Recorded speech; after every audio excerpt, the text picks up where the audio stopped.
Dime qué tú quieres, papi. ¿Quieres que lo mueva para ti? Mueve, mueve. ¿Te gusta cuando me muevo así? Así.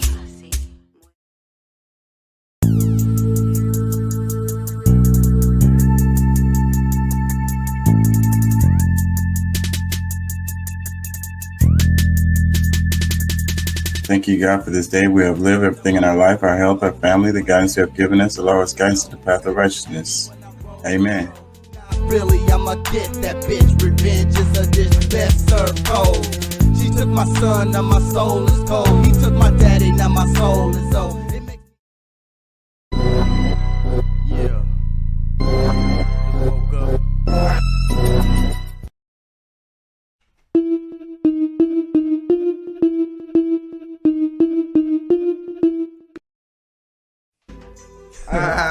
Yeah, man. That's hot shit right there, man. So what we gonna do? We gonna dub? King Chaka ENT. Y'all can check out the music on Spotify, Apple, and other services. Looks like we got us another hit. Yep.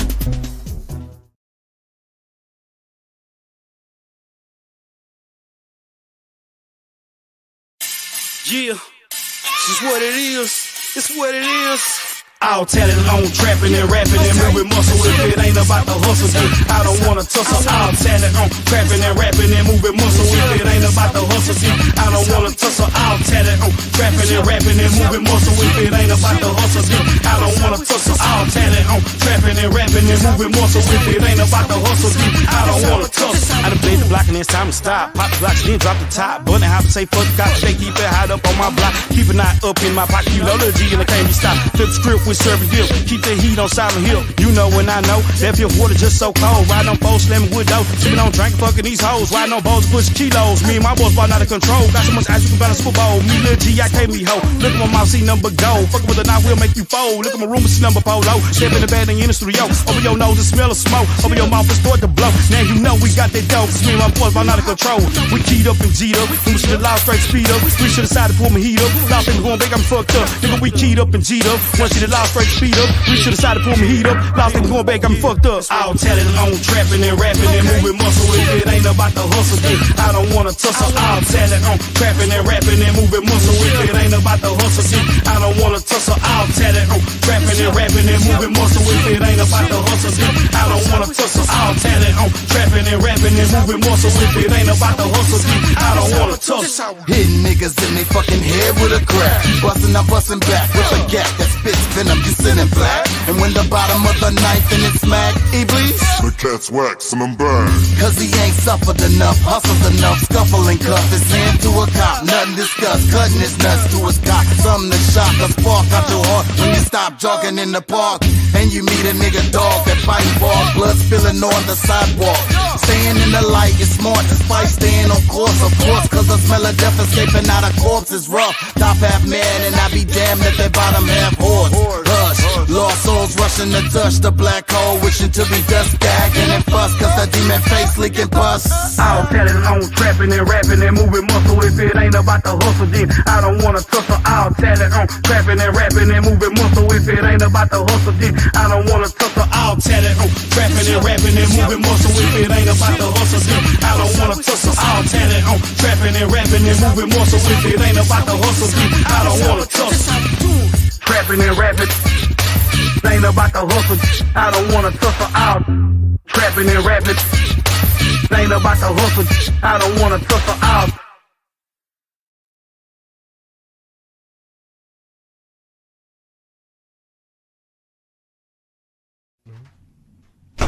Man, why the hell this house ain't clean, man? Where the food at? Hey, man. Oh my God. Been working all day. Dang. Private numbers on the phone. And it make me wonder. No meal when I'm home. It make me wonder. And you don't even want a bone. And it make me wonder. The wrong name when you moan. And that make me wonder. Private numbers on the phone. And it make me wonder. No meal when I'm home. And it make me wonder. And you don't even wanna bone. And it make me wonder. The wrong name when you moan. And that make me wonder. I told my girl to try new things, talk, but she say she ain't into that. Mine's is into that, she all on the internet. What you mean, MySpace? Hell yeah, MySpace. Then she wanna trip when it's chicks in my face. Blah, blah, blah, etc., etc. You ain't gon' find nobody better. But her girlfriend's telling her She's a princess. but Chuck, I love her. Should I come to my senses? Pussy whoop, that vagina got you No, senseless. Chuck, I'm just saying, I'm coming home to new. Man, I need a blunt. Matter of fact, twist two of them. She say that house dirty, so I blame it on the poodle. ain't clean the bathroom in weeks. And she won't get pissed off when it's piss on the seat. Private numbers on the phone. And that make me wonder. No meal when I'm home. And that make me wonder. And you don't even wanna bone. And that make me wonder. The wrong name when you moan. And that make me wonder. Private numbers on the phone. And it make me wonder. No meal when I'm home. And it make me wonder. And you don't even wanna bone. And that make me wonder. The wrong name when you moan. And that make me wonder. Tossing in the bed, strange thoughts in my head. What you think, she cheating? Nah, I don't know, I ain't give her a reason. Every time I go to mine's office, her boss just leaving. Breathing and wheezing like she got asthma. She just got 3 raises and a brand new plasma. Mine spend all my money at garage sales. I was thinking about marriage, buying a ring from Zelle. Why she need $100 just to do her nails? Man, she won't even salute my little soldier. Just don't care. I could swear she bipolar. She take my Escalade. Got me driving her Nova. She bought a 7-Up. Man, she know I like cola. Forgot I was born in the month of October. Man, I'm finna go and tell her that it's over. Man, I'm finna go and tell her that it's over. Yes, I just want to let you know that I'm going to be. Stop, Ryan. I'm going to be working so a little late tonight. So, could you go home and make sure the kids are in bed? And probably have to cook yourself something to eat tonight. So, okay. Well, until That's what I'm talking about right there. See that?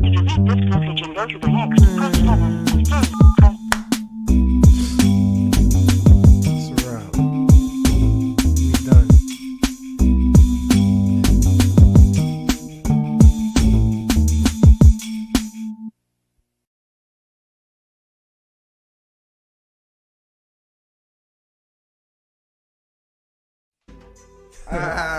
Yeah, man. That's hot shit right there, man. So what we gonna do? We gonna dub that? Yeah, man, let's do it, dog. Let's get it done, dog. You know what I'm saying? It's hot shit. Hey, say y'all load that down right quick, bro. I got a little message or something, you know what I'm saying?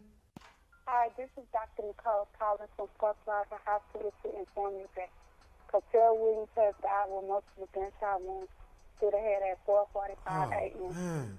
For further information, you can contact the hospital at 713-2. Man, these niggas fucked up. Oh my god, yo, fucked up. Black bandana, finger on the hammer.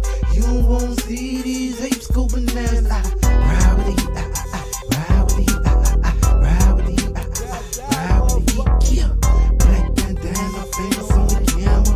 You won't see this ape go bananas. Ride with the heat, ride with the heat, ride with the heat, ride with the heat. Yeah, motherfucker gotta die. You gotta die, motherfucker gotta die. Go banana, my fingers on the hammer for you nail type niggas. I'm a jail type nigga. Give a hell about hell, my nigga. Flame was doing fine till they killed my nigga. Now I gotta touch him up, rough him up, fuck him up, fucking stuff at his family. Killing his people randomly. Man, nigga gon' handle me. And my nigga, he ain't die in vain. I'ma ride on his name and shoot 5 in the sky. And them niggas who killed him must be ready to die. They could give me the chair because I'm ready to fight. Real niggas ride when they grown and they niggas is gone. Pull out a whole 40, taking scotch to the dome. Yeah, black bandana, fingers on the hammer. You won't see this tapes go bananas. Ride with the heat, you gotta die, motherfucker. Black bandana, finger on the hammer. You won't see this tape go bananas. Ride with the heat, ride with the heat, ride with the heat, you gotta die, motherfucker. That was my nigga since a little boy. When we was playing with the toys. And now I got a kill boy. He was a killer gorilla. He taught me everything. Swear to God on my mother, my brother, the chopper sang. Hey, any nigga who I thought who did it, I'm coming, homie, and I'm coming to get it. What? I smell revenge is all in the air. I'm fucking at your kids cause the boy don't care. You ain't care when you took my nigga life. So I'ma show you what the pipe and the other side like. Yeah. Die, motherfucker, get the fuck out of here. See my partner gone, he got the fuck out of here. Cause the pussy niggas just like you. I'm a gorilla piranha like him, I'm about to bite you. Don't wanna fight you, hit you with that pipe, dude. Show you what the other side like, dude. Hey, it's not a game, man. You know what I'm saying? I'm a real nigga, you know what I'm saying? I believe when a nigga take my nigga, you know what I'm saying? I'm taking his nigga, I'm taking his family, I'm taking his sperm, I'm taking his kids, cause I'ma shoot him in the nuts, you hear me? Real gangster.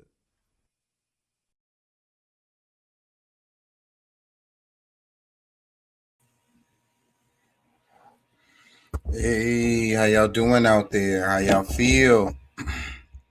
Remember, we want you to be an activist, and don't take our word for it. Look that mess up. Thank you, God, for this day we have lived, everything in our life, our health, our family, the guidance you have given us. Allow us guidance to the path of righteousness. Amen, amen, amen. How y'all feeling out there? Y'all feeling good? It's good to feel good. Right? It's a lot going on. The name of the show today is Think Outside the Box. We'll get some more into that in a minute. Thinking outside of the box. What do y'all think about that? It's funny though, because they say think outside the box, but then they say, no, not like that. Not like that. You have to think outside the box from inside the box. You're too far outside of the box. What's up, Pat? How you feeling, man? Feeling good, man. How about yourself? I can't complain. I've been thinking outside the box. Yeah? Yeah. You know, last night you asked me about what's her name? The Queen Elizabeth. Uh-huh. And it's not a thought all by myself. I was listening to some other people, and it's like we got to think about that the monarch and what that everything what that meant for that to exist the way it did, and that was for human suffering across the world. You know, a lot of things that never had to happen because of that the existence of the crown. And to this day, because the sun still doesn't set on the British Empire. It still doesn't. They got colonies all over the world. Yeah. So I mean, slavery and colonization. All those things happen because of the position that she holds, and she could have changed a lot of that because I mean, of course, like there was the whatever the parliament that they have set up there, but it's the privilege. Would you give up? They're telling you you're the king, you're the queen, or whatever. You was inherited this because of your parents, and you just got to follow the traditions, and then you get to live a life of luxury. Because I was thinking about that today. I was thinking about how she lived her life in luxury the whole time. Like, the rest of us worried about paying bills or whatever we're worried about. Those things, she's not worried about those things. She never worried about those things. Ever. Having to get a job or how something's going to get paid, or let's say I need to buy a house. What do I need to get my credit up and all of this? You think she ever had any thoughts like that? No. And most people that's living has lived under this rule. You know what I'm saying? And hopefully this is a mark where a lot of these different things really start to change, because I mean we know that we've gone into a new era or time age. Yes, like the Aquarian age, and then it's just like the way the universe is the alignments that's happening. Right. So it has to go into something new, but still, what is that going to look like? And I think that, the United States is a baby British empire, right? We have to say that it's either a colony of them or it's a little baby version of them. So let's go It's a with the colony. well, let's go with it's a baby version of it. And then instead of the monarchy, you have the presidents. You know what I'm saying? You have the politicians, And it's very similar in that how many politicians you could probably name a bunch of them off the top of your head who their parent was a politician or whatever.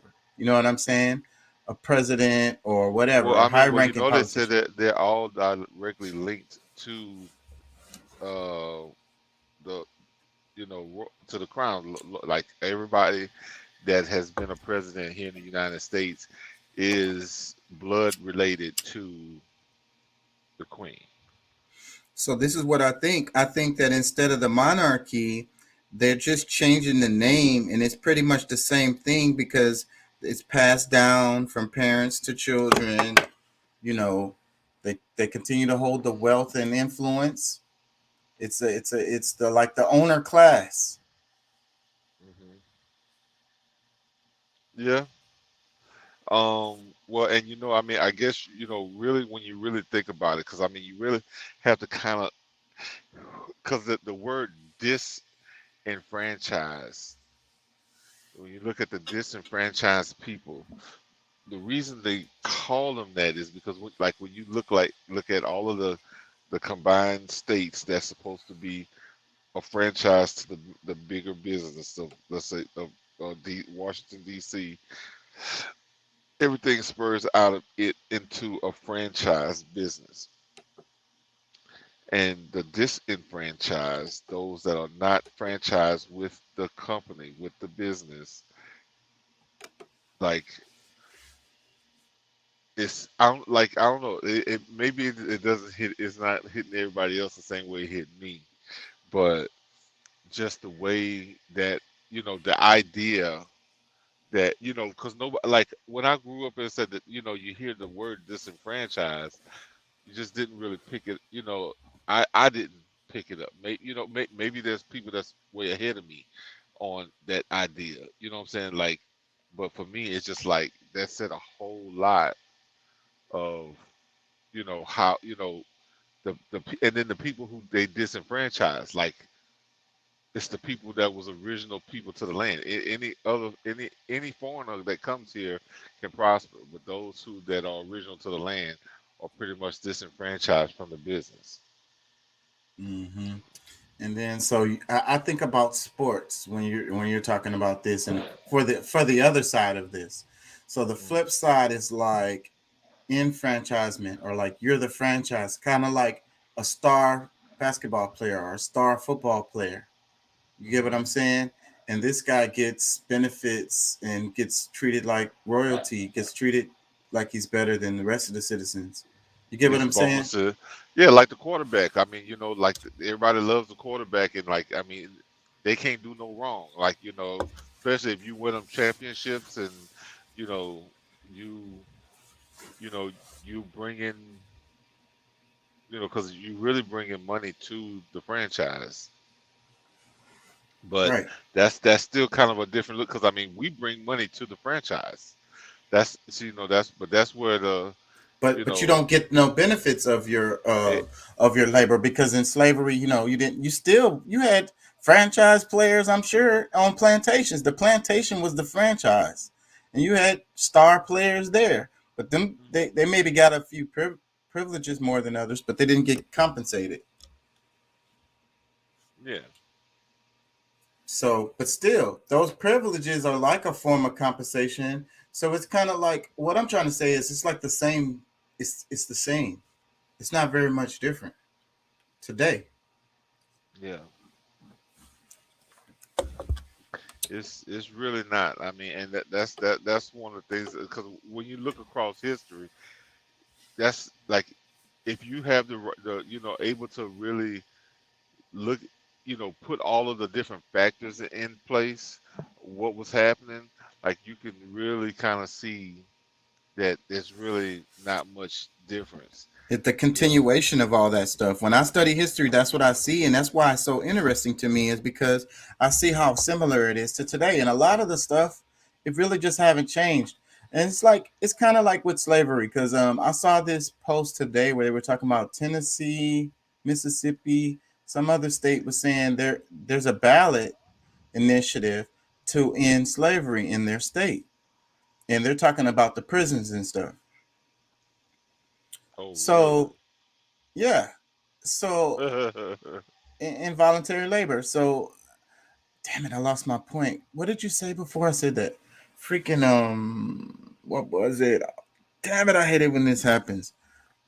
Prison, freaking slavery. What the hell was my point? I done freaking lost it, y'all.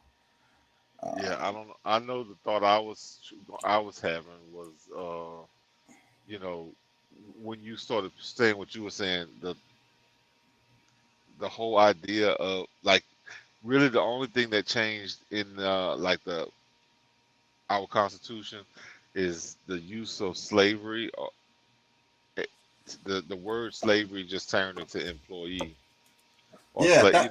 that's my point. That is where I was going. The idea of how, but I had an illustration idea though.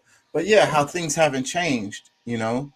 Um, oh, I know what it was. Like, okay, during slavery, everybody wasn't slaves. You know what I'm saying?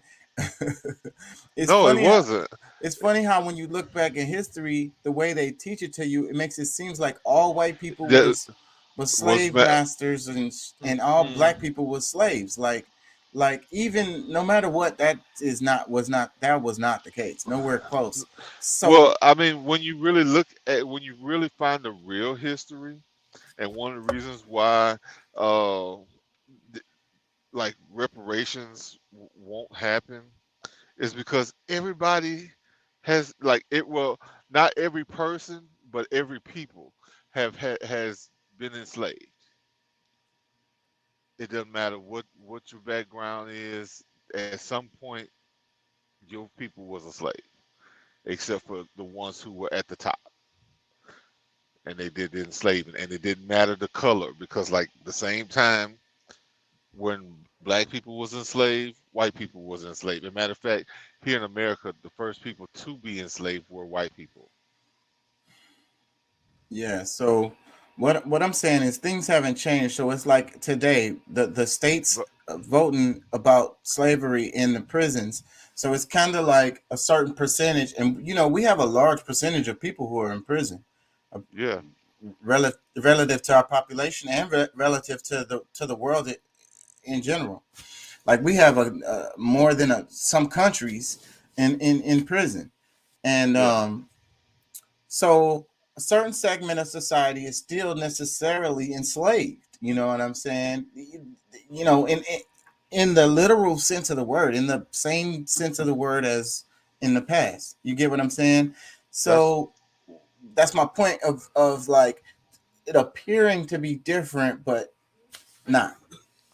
well, yeah. I mean, they gave you a different vision of what freedom was, and like they were like. I mean, when you really think about it, like there was times when the people when the slaves were able to, let's say on the weekend, they were able to go, into town or go to, like, they had a section where the slaves might hang out. They might go over to a different farm and visit family or friends that's in the thing. So it's not like they were, like just couldn't, like they was like like they weren't in prison, but they were enslaved. They could still, during that time, they could move around and do stuff, but they definitely had to perform at work. They had to get up and go to work, and when at dawn, and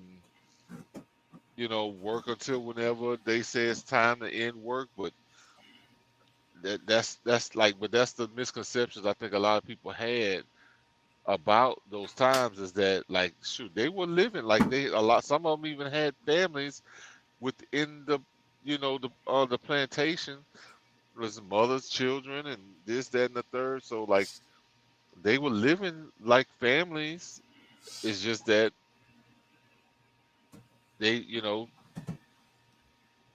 this is what their employment. This is how they fed their family. And You know, it's the other part of it is like, it was perfectly acceptable. This was perfectly acceptable, just like prison is just today. Like, just like no, just like how life is there. Because I know you're centering it more around the prison aspect. I'm looking at it totality, like in totality.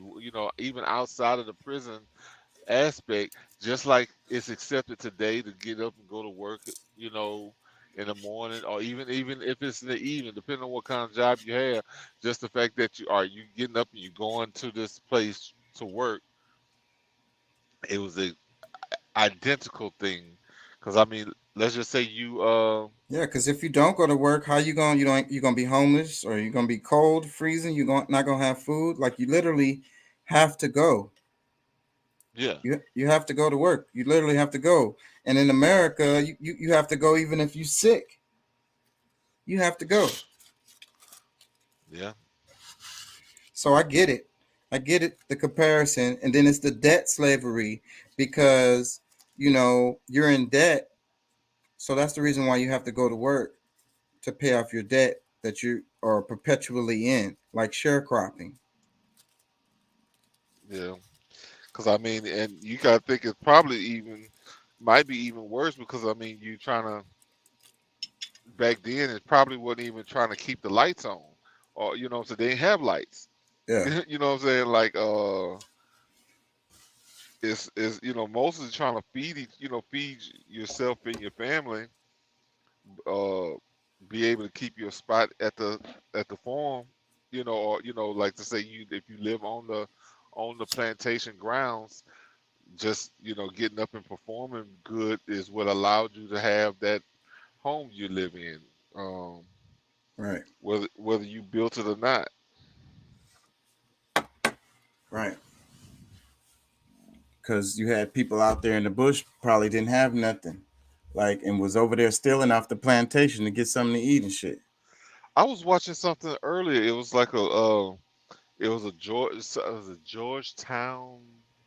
I'm gonna look it up again or whatever, but it was something where they have people that come and speak, and the way they was talking is like the enslaved people from the north, before you knew it, because of like how popular the cotton was back in the day, and they coming down to the south, to Louisiana, Mississippi, whatever. So the enslaved people moved from the north down to the south, and that's what doubled the the production of cotton during that period. And because I was kind of in and out, I was dealing with my load at the time, but just to hear that part tripped me out, because you mean the slave moved by themselves, or what I'm saying, was it the slave masters sent them down? Like, what was the scenario in that? Like, they had the ability to leave and go wherever they wanted. Yeah, and it's kind of like the choice to choose your. I never heard that before, and I've. But anyways, it's kind of sounds like the choice that like you get to choose your slave master, right? So it's like the jobs. It's like the jobs are the same way. It's like, you you you can leave. You can leave this job, but you're just gonna have to go to another slave master. Well, I mean, that's always been the case, because I mean, if you really think about it, even when they talk about the stories of the Underground Railroad, and you getting away from the South, and they send you up north, maybe even to Canada. I mean, you still pretty much going through the same thing. You just not in the South no more. You know what I'm saying? Like, you're still going through the whole, what we call enslavement. You go and find some work so that you can be able to take care of your family, give them a place to live. It's the same thing. Yeah. Well, before we move on, I just want to make sure that we don't belittle the experiences that these people went through, the ones that were in chattel slavery. You know what I'm saying? Because when you're property, then your autonomy is all the way out the door. Like you can't even have no nothing having to do with your own body. You are owned by someone else. So whatever you say or feel or however the fuck, at the end of the day, like you're my property. Like in Django, he says, I can do with my property whatever I so desire. And Well, that was yeah. the case. Well, and I think some people think that that's 'cause I mean, I guess the difference is that because the only thing about chattel or cattle slavery is that it's movable. It's movable property. You can, make a human being a transportable commodity, and that's, I guess, it's maybe you have more of a right to do it yourself. And I'm not belittling it at all. I'm just trying to bring the clarity so that people even, they can realize, like, either stop talking shit about people who was enslaved, or, like maybe do something different if you claim not to be somebody who will be enslaved. And I want to, before we move on, I want to go back to one of the comments that you made about the reparations. I think there's a specific argument for specific people to be owed reparations, and it's multiples. Like, because you could talk about the Haitians, specifically. You could talk about people in this, black folks in the South, and especially because these people helped build the riches. Like I was saying in the other show, I saw pictures of they were showing Miami, and they were saying that it was a large Haitian population there, and that Miami was beautiful or whatever. It was up to date, and with streets and buildings and stuff. And I think about how Haiti looks, and it's like Hispaniola was the most profitable colony that they had. Like that shit built Europe, and it built the Americas. Like they still have that money. Hmm. Well, and I mean, I'm gonna tell you, I've heard a lot of great arguments, but I'm just saying, like, legally, because I mean, like, I think that there's like really more on the table than reparations, because I mean, for the especially when we're talking about black people, because we're indigenous to this land, it's more so the reclamation and restitution instead of reparations, because like, we can repair ourselves as long as we get our shit back. Yeah, I mean, I feel like you could call it whatever the hell you like, and then it doesn't even necessarily have to be a check. It needs to be something. when you got the richest country in the world that provided for the entire world, at one point we was the producers for, like, everybody looked to us always because of how abundant, like, this is the land of milk and honey. So, Man, like, if you just get to the point to where you have your land back, you don't need nobody to give you nothing, because they can only give you money from your own shit. You know what I'm saying? Like, what? because it was, I get what you're saying. Because but they stole it from you up jump. I think a good way to frame this, a good way for people to understand, is when you look at the commodities. Because you're talking about commodities, we're talking about commodities. Sugar, coffee, bananas, Corn. if you Wheat. look at that, and you look at the history of that, and the who produced it, and like what impact it had, how much money they made off of it, that's when you start seeing the picture and understanding what the hell happened. You know what I'm saying?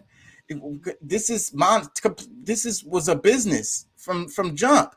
So what people seem to forget is that it was a business. It's all about the money. Yeah. No, it definitely Profit. was. Because I mean, And- like, I mean, I understand it. I understand it. Like, the whole war thing. Like, wars aren't. You can blame it on religion and this, that, and the other, but it's usually Money. more so about resources. Yes. It's money, period, every time. Yeah. So I mean, because I mean, at one point they were saying that like they were taking over places in the name of Christ, in the name of the church. Right. You know what I'm saying? But it was, what I'm saying, like, Money. yeah, it was all about the money. So it's not about saving people's lives Soul. or that. So yeah, that's bullshit. It was all about being able to build up on resources, and because like Europe doesn't really produce much of anything. I don't know if I don't know what like the Europe produces, but it was more up. It was more. I guess you could say like they had more of a reason like to go and plunder and steal from different places because they didn't have anything. Like And the other part of this is if you owned a business and you could get people to work for you and you didn't have to pay them shit, how much profit would you be making? Oh my God. That's your biggest expense besides materials, raw materials or whatever you need. There's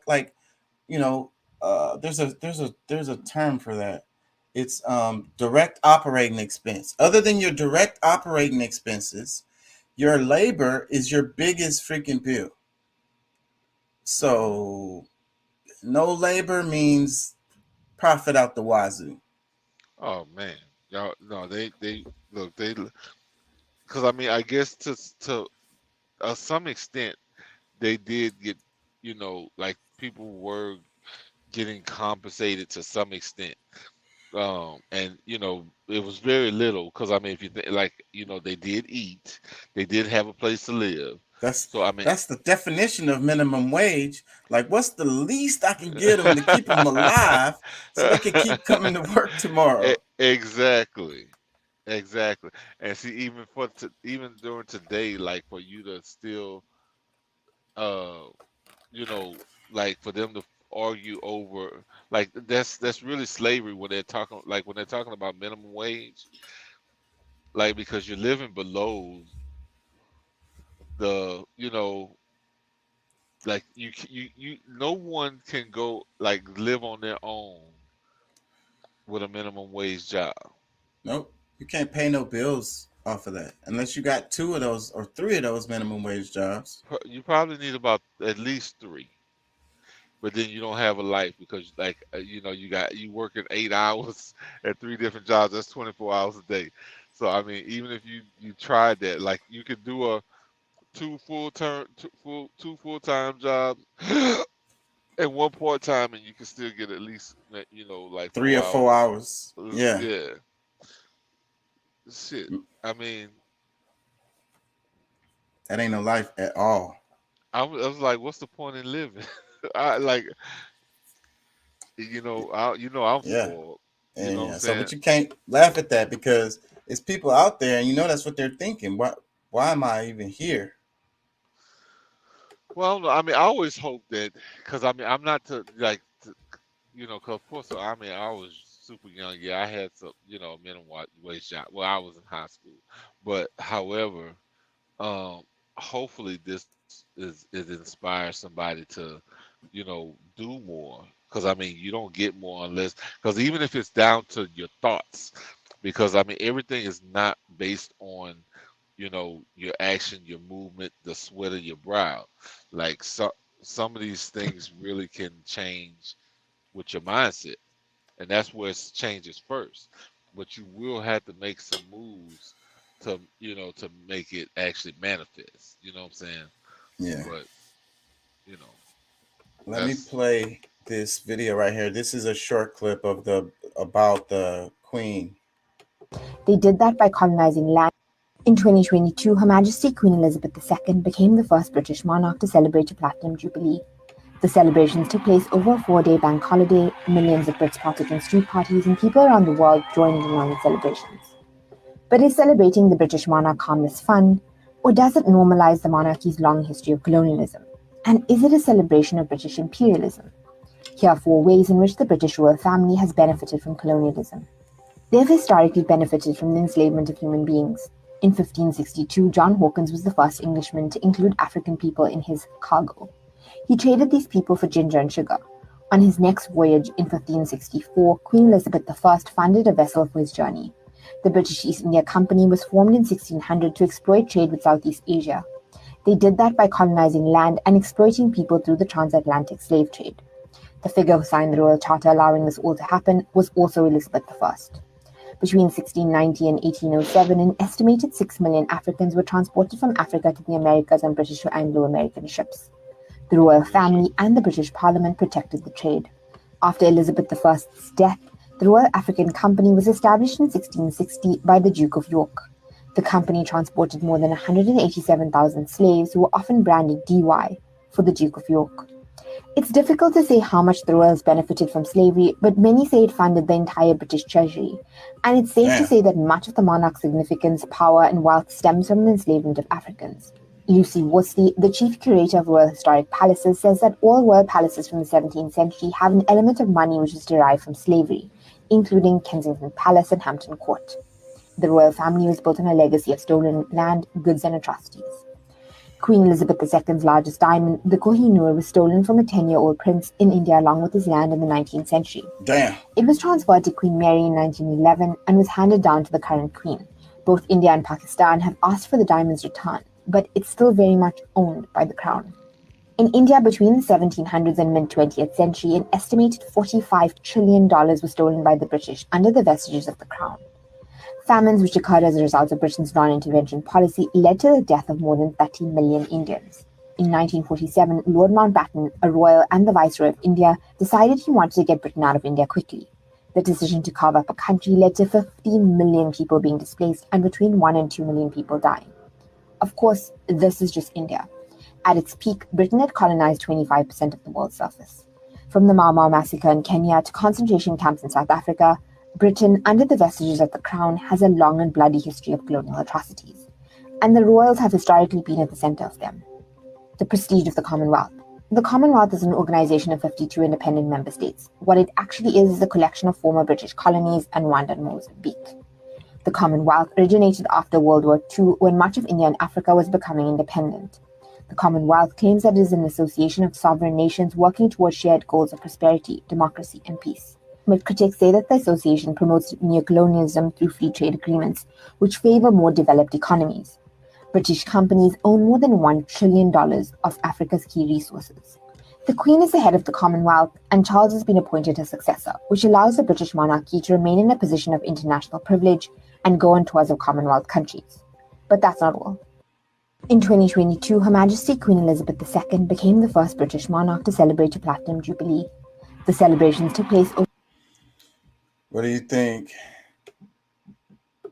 You there? Yeah, I'm here. I mean, it was a lot.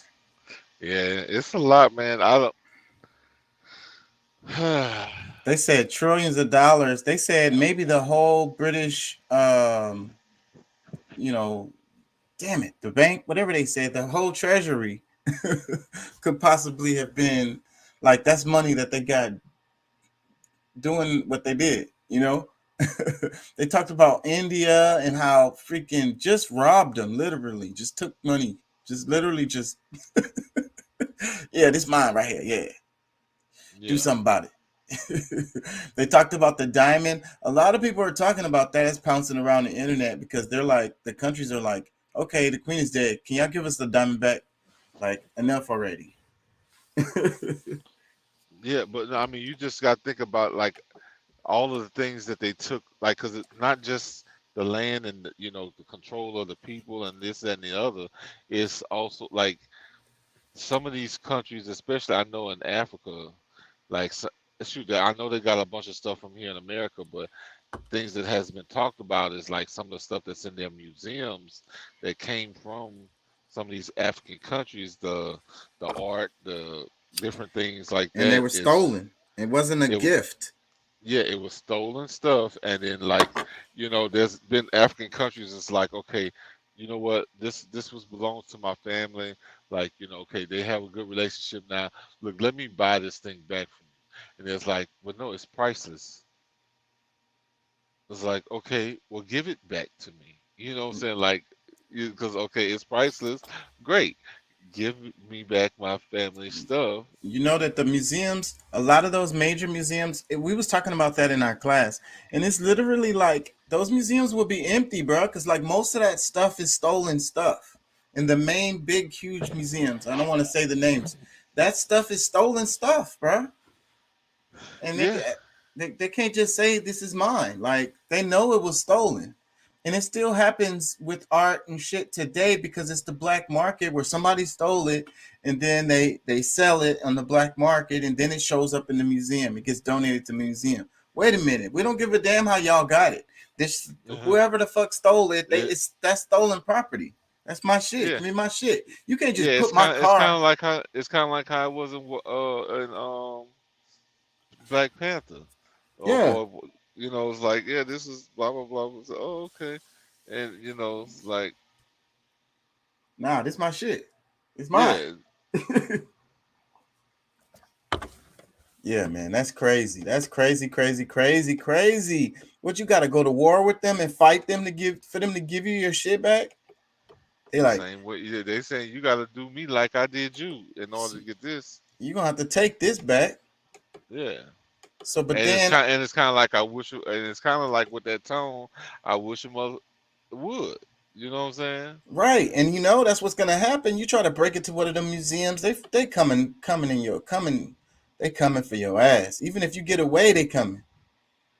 Let me read this one. It says Queen Elizabeth II has died. Oppressed people worldwide will remember her for shamelessly living off the wealth her family reaped from the profits of slavery on the backs of her subjects across the British Empire and the taxes of workers in the UK. Yeah. Did you have this last night? Um, I had some stuff. I did have some of this stuff because the internet was already going crazy. I didn't want to, but it was a lot of them that's really funny to me. So, but I didn't want to. It was too soon. I wanted to give it a little bit of time. Like she had just died and shit like that. Well, yeah, it's too soon. It might be too soon, but I ain't gonna lie. Like, I was listening to Blue Pill earlier today, and that's what kind of shifted my. I was like, it would just kind of reminded me of what those things that really happened because he said R.I.P. and he's like, somebody that was there was like, really R.I.P. He said, yeah, rest in peace. You know what I'm saying? So, because I mean, like when you really like, if you really give it a thought, because I mean, most people look at, oh wow, the queen and this and that, like it's some elegant thing, but like no, like your people had to suffer because of this person, as and her family. You know what I'm saying? Like because of the greed that they live with, made people of each land that they took over to suffer and have to give up a portion to the queen first before you can get any of it for yourself. Like, Yeah. So how the hell, like the people is starving, but the queen got a freaking golden crown and riding it in a golden freaking car and living in a so, big ass palace and shit. Where's this money coming from? She yeah, ain't I got mean, no job. say, bro, you ever see that carriage that she had Yeah. that's made of gold and something like it was worth probably $1 billion by itself. All of that stuff. The chair she sits in, all of that shit. Let me read this. It says, "This is one of those fascinating times when you see the difference between people who think of monarchs and colonialism as part of some fantasy world like Disney stories, and those who know the evil of it and whose parents can talk vividly about cruelty and lasting impact." So I mean, there's a lot of people with that same kind of sentiment, like that's not fooled by, you know, like I said, because I mean, we learn a lot about that kind of stuff from Disney stories, and like it's like, oh, so great, and so the prince and the princess and all these, all this shit, all these people live on the backs of someone else. Yeah, let me read this one. Oh shit, let me go back. It says the dead bodies of 500,000 Biafrans will not force the British to change her policies concerning the Nigerian Civil War. The Biafra nation cannot be allowed to be, for we do not trust what they will become with their vast resources around the Russians or French. So this is old. It was like, this was Harold Wilson, UK British Prime Minister, served under Queen Elizabeth II.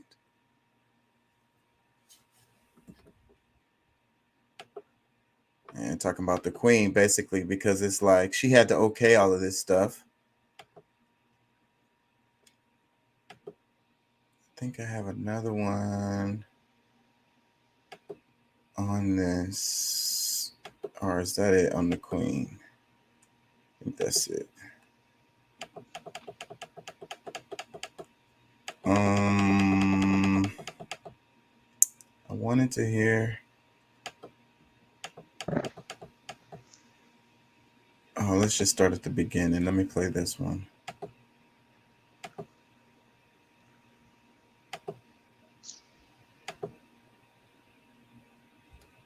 What do is invest 30,000 into stock, then buy a house and sell that house for a marginal profit.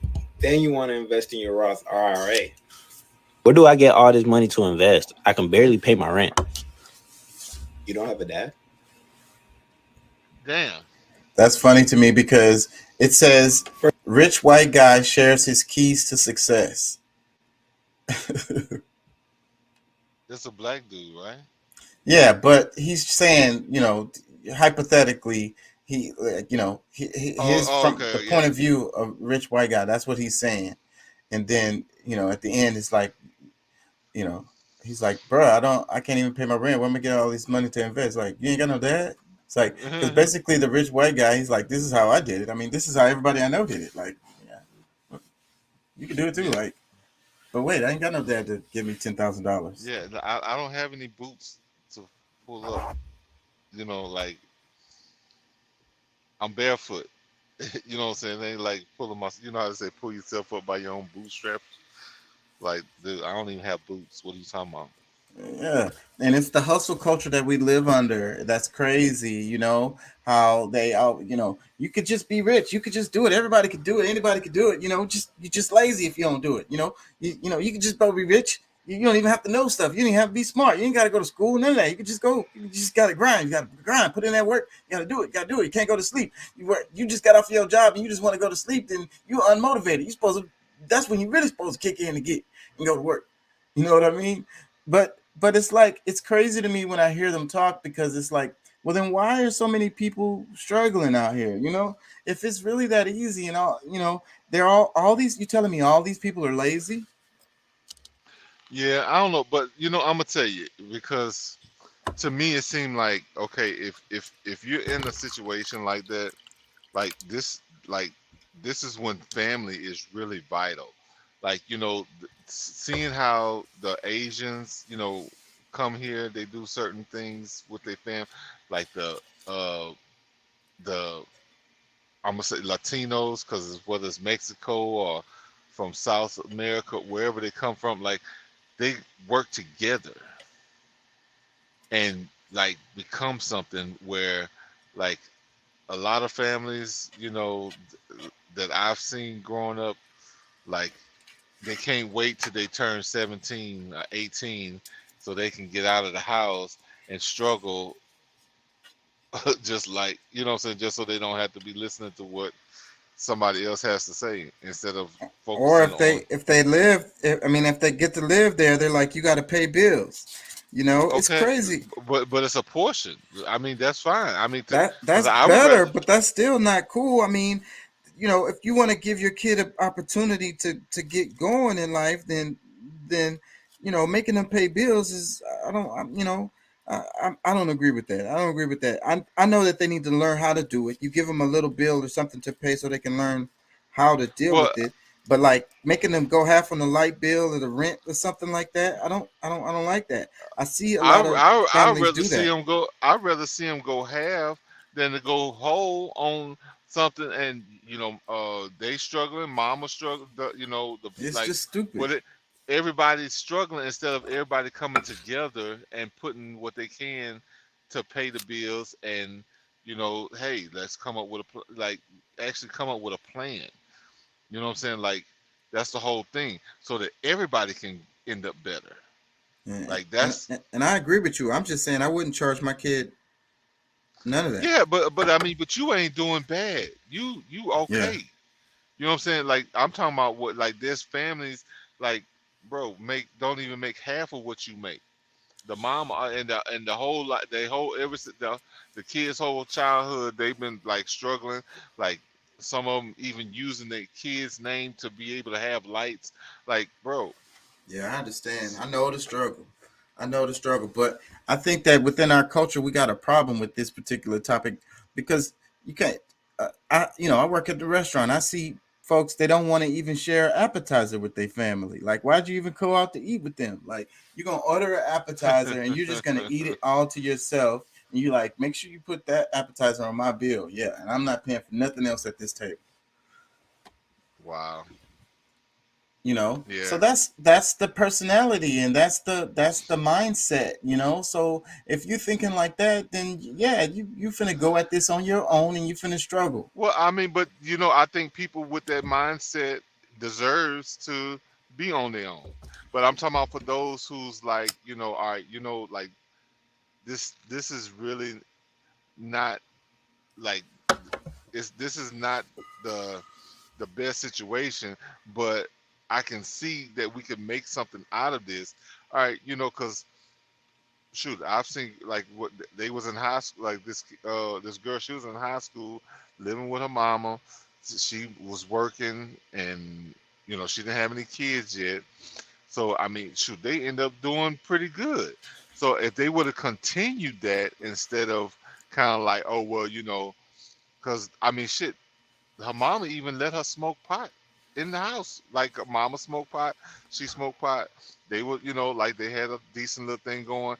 But I think it's just that when it comes to like black women, it's just this whole like I like it becomes something like though And that I that mindset is the reason why the wealth in the community hasn't can't grow, because how you grow wealth is by having like a stable household, having like a mom and a dad or two parents, having two incomes, having like savings and investments and shit, working together with a team, uncle, auntie, you know what I'm saying? Sister-in-law, brother-in-law, whatever. All of us kind of like, got a family unit thing going.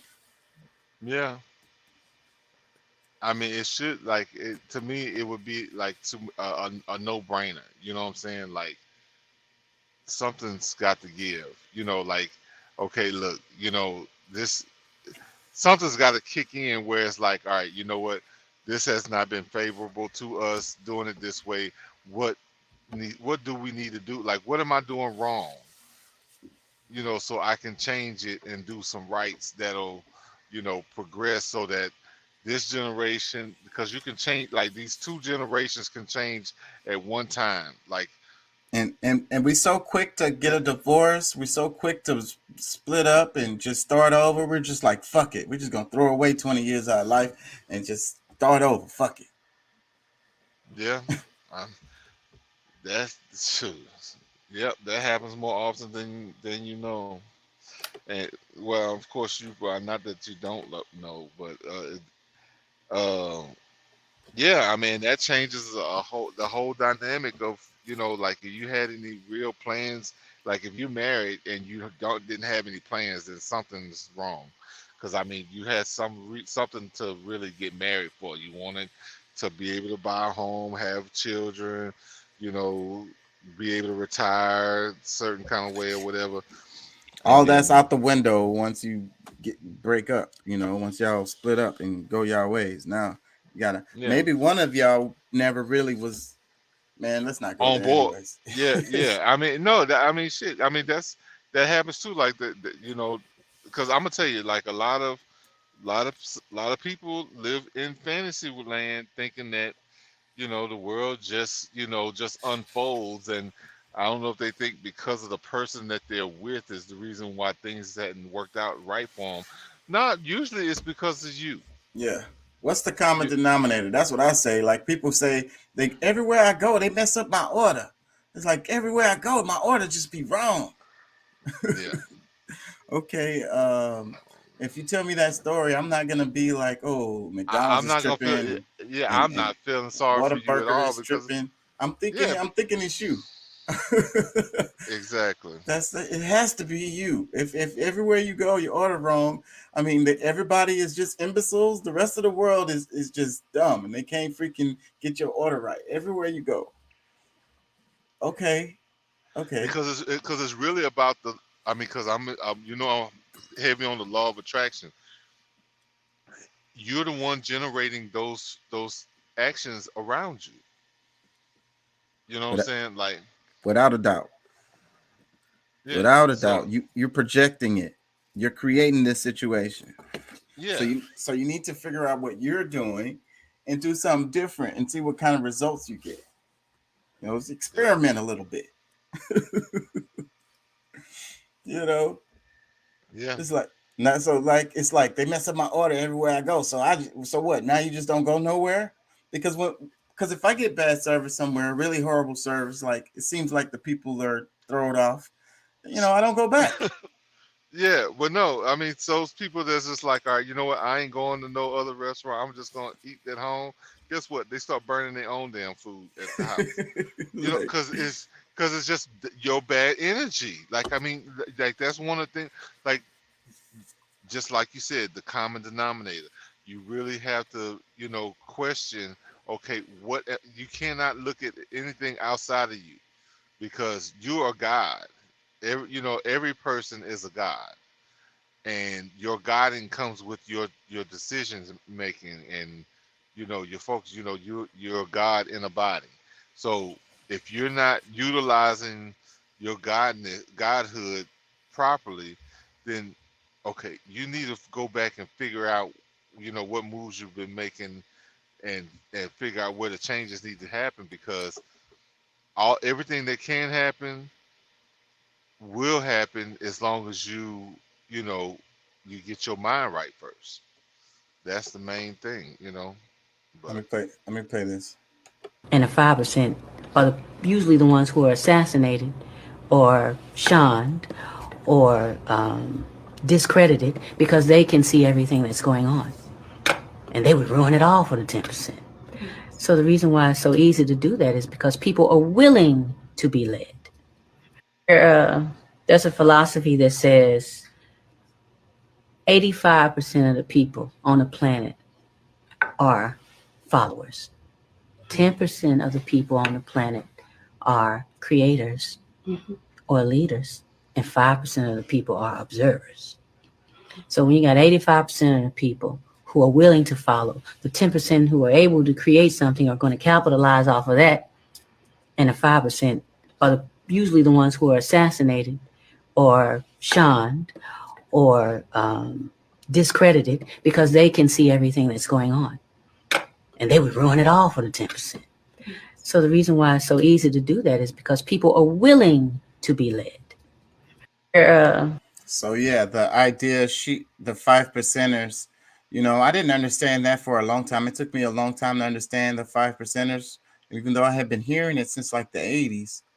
But I didn't get it until I don't know when, but I started to understand it a little bit. Let me read this caption. It says 5%, the poor righteous teachers. Another one, it says, with all respect, that paraphrase does a disservice.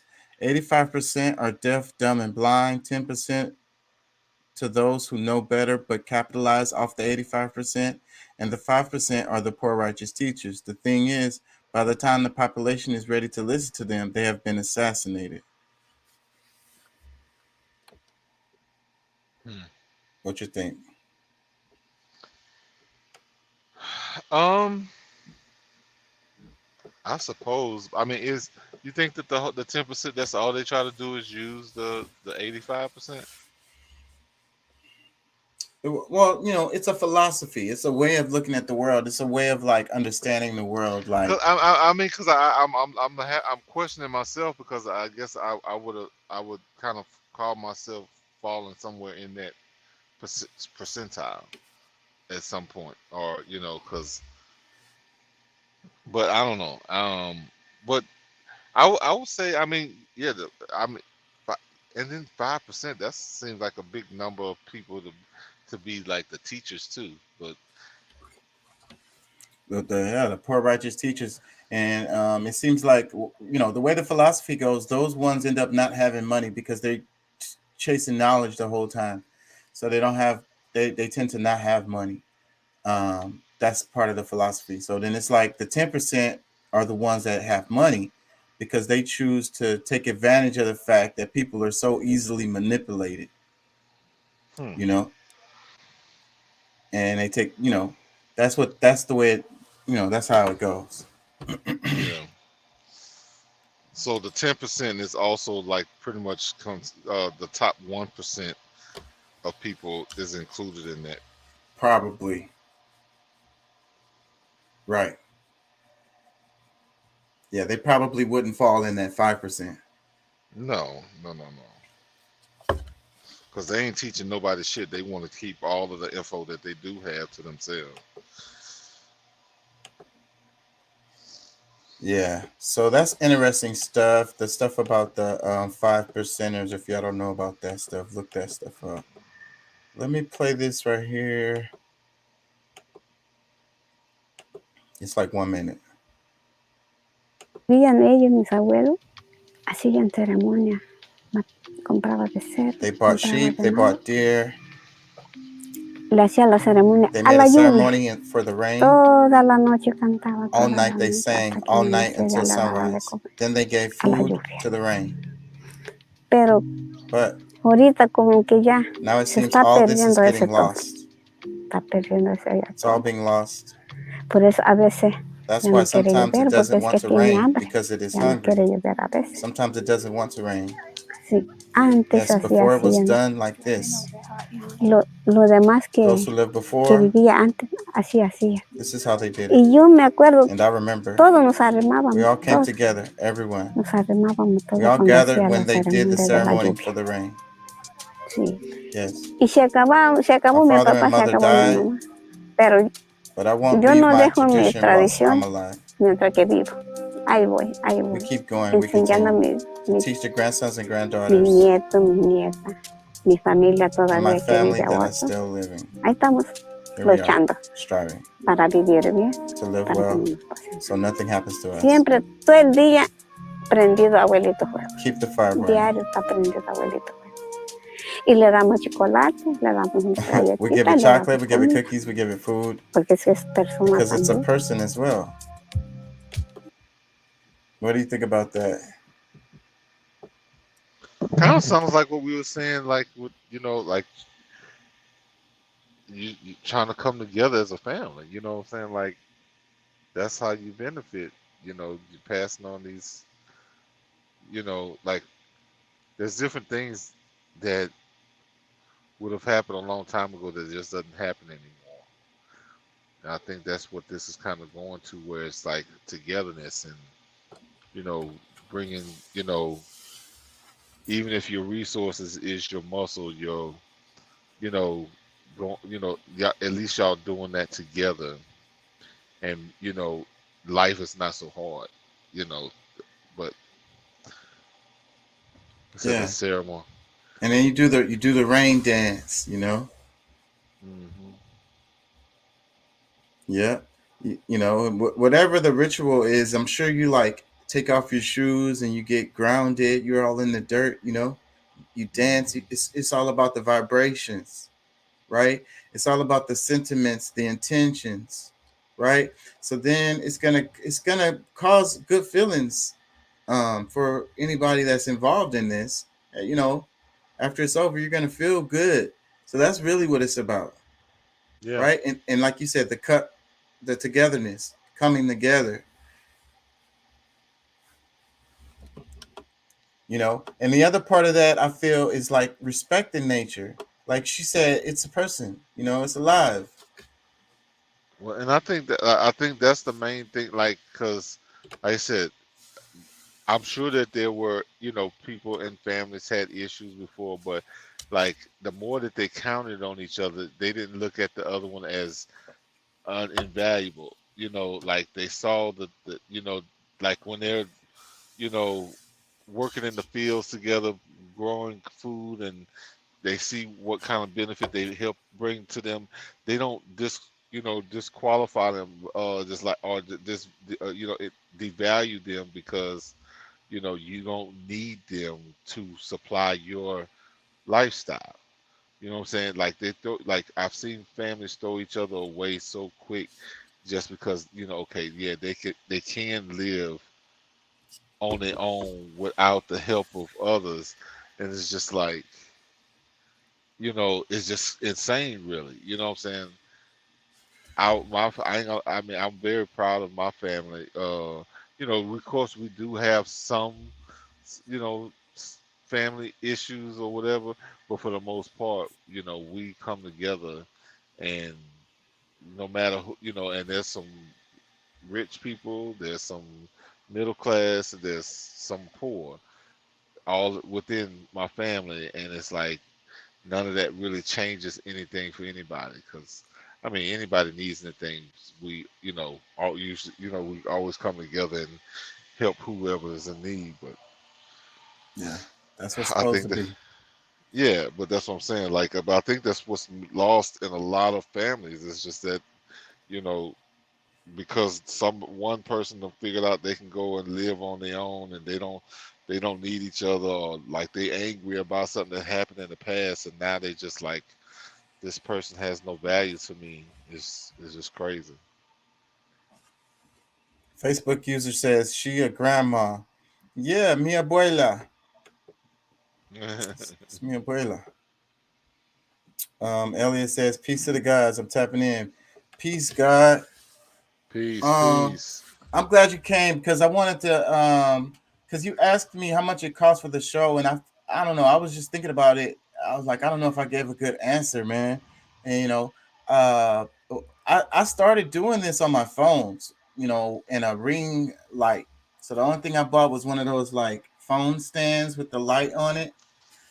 From like Walmart or whatever, and I started the show like that. So that's all it was, because I already had the YouTube channel. Everybody has a YouTube channel if you can like YouTube videos and stuff.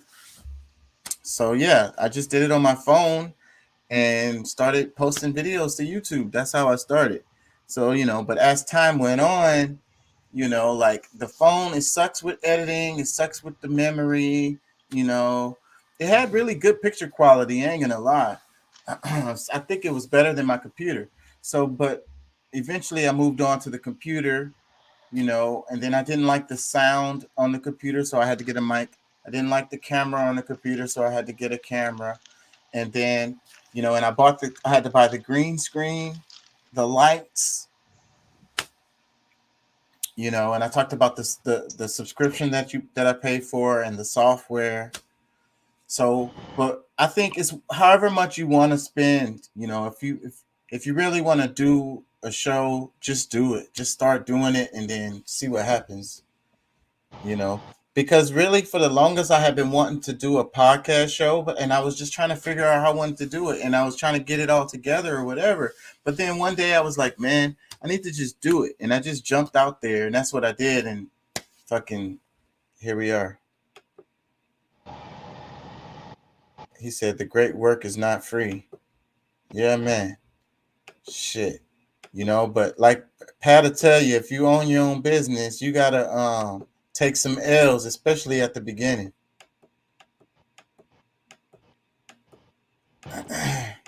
But that's what pretty much anything. Yeah. So L's. Yeah, so you're gonna have to invest in yourself, and that's them L's that you're gonna take, especially when you don't know, because I'm running your own business, then can't nobody really tell you how to run it,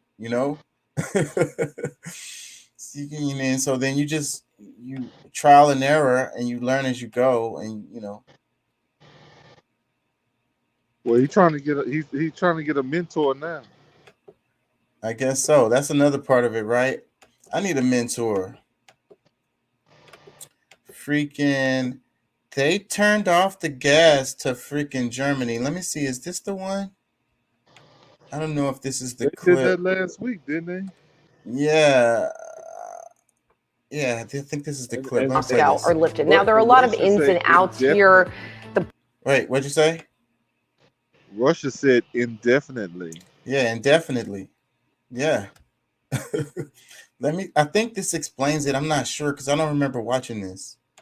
To try to help their citizens and help companies with all of these higher costs. And if you're wondering, if you're seeing this news and you're like, well, why are Julie and Brian talking about this? Keep in mind, companies are global. They're multinational. They do a lot of business in the Eurozone and various parts over there. And if those businesses are being hurt in terms of profits, best believe it's going to be reflected in their overall financial statements and maybe their stock prices. The energy crisis in Europe has been worsening. Russia has now turned off its supply of natural gas into the rest of Europe. And Russian officials say the Nord Stream pipeline will stay off until sanctions against Moscow are lifted. Now, there are a lot of ins and outs here. The bottom line is we have seen natural gas supply dwindle. We have seen prices spike. And now we are starting to see European nations really step in a big way to try to help their citizens and help companies.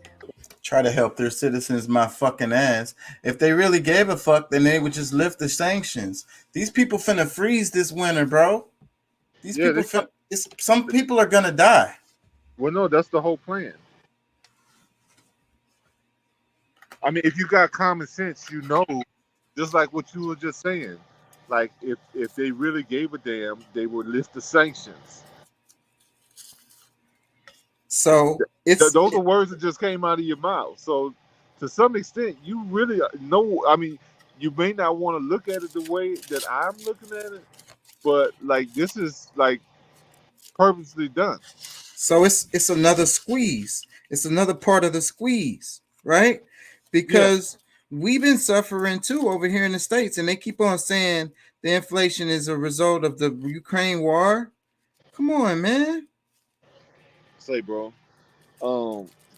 Did you see my post? Well, it was like I put it on my story on Facebook, and it was like, I forget the exact numbers, but you know, Ukraine gets 8 billion or whatever.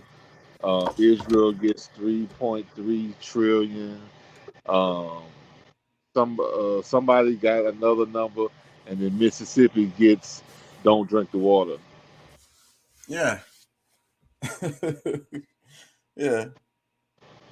So it's like, bro, this administration is purposely, and like I think that was why, like one of the reasons why, because I mean, you know, there's proof that's showing different ways that they cheated that election. I don't know if you saw some of those things that came out, but there's proof now that you know, there were some things done that, because it was more so with the census and having the right amount of representatives for different states.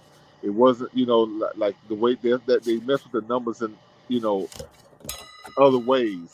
You know, of course, you know, there's people that they should have taken from the voter rolls that's been dead for 10, 15 years or however long. They should just delete them, but no, they keep them on, and then somehow they end up becoming voters again.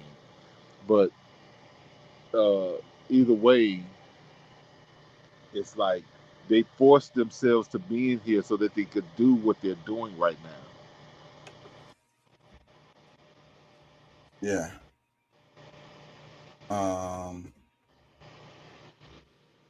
As far as the voting, I heard some stuff, but that was on the Republican side. There was like some freaking lady who wasn't even a official person who was letting these people in the building and shit. They got footage of this shit. You must have been watching CNN. You say CNN? Yeah, I'm saying you must have been watching CNN, but I'm just saying I'm just I mean, most Democrats don't want to hear that truth. That they favorite politicians was robbing and cheating. Yeah. Which that Freaking. most of them are known for. Hold on, I got something.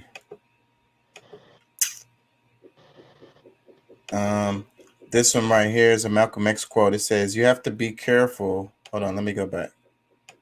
You have to be careful, very careful, introducing the truth to the black man who has never previously heard the truth about himself. The black brother is so brainwashed that he may even be repelled when he first hears the truth. The truth had to be dropped only a little bit at a time, and you had to wait a while to let it sink in before advancing the next step. Malcolm X. Yeah, I think that's true for a lot of people, especially the older.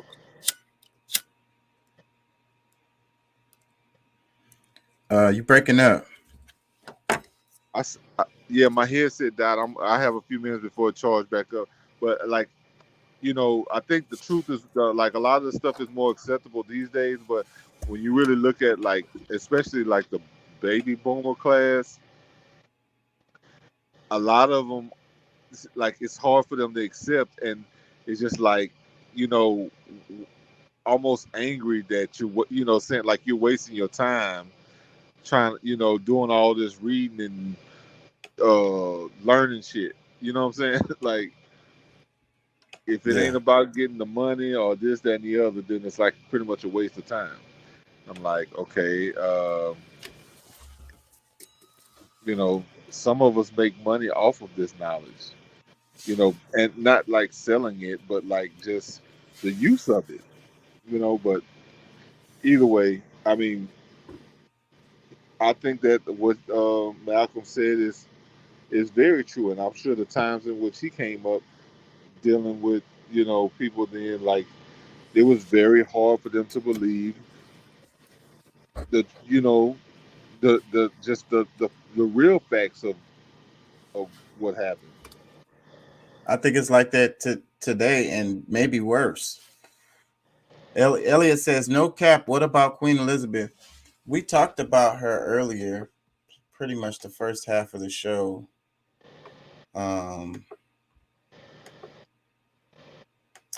Yeah, we talked Good about riddance. that. We say good riddance. Check this out right here. It says the United States will soon drop out of the top 50 nations in terms of life expectancy. Every country above us has a public option for health insurance or a publicly funded healthcare system. Not some, not most, every single one. Life expectancy dropping out of the top 50 nations. Yeah, I don't think it's just that. I mean, because they probably will, because there was a lot of people who took that take that medicine. Because I mean, even the people who have insurance are getting sick and staying sick all their life because of their belief in that system. Like, really, like, we should be smart enough to try more alternative measures, because it's just like it's not helping. It's not, we're not building anything great with the medical system that is operating, in mass. Yeah, we talked about that a lot. I talked about that a long time yesterday. I think it was after you got off the show. I don't remember. Check this out. It says California man beheads his ex-girlfriend with a sword in the middle of the street. The fuck? Damn, imagine that. This? I don't have a date here. It had to be recent. No, it says California, but I don't know. Somewhere in California. Man, you've been seeing all the robberies in California? Yeah, where they're like going in the stores and just. Well, I seen that where they went to liquor stores and like filled up big sacks of stuff with liquor or whatever. But no, like they casually just walking up to cars. If there's a bag in the car that was left in there, crack, they break the window, grab it, and they gone. That's crazy. I want to read some comments on this because I found it kind of funny, even though RIP to whatever, you know. I wonder, like, what the hell somebody got to do for you to want to cut their head off, man? Like, that's some real, like, personal ass, like, you're going to get their blood on you. That's going to be some gruesome shit to look at. I wouldn't want that memory in my head. So it says California man beheads his ex-girlfriend with a sword in the middle of the street.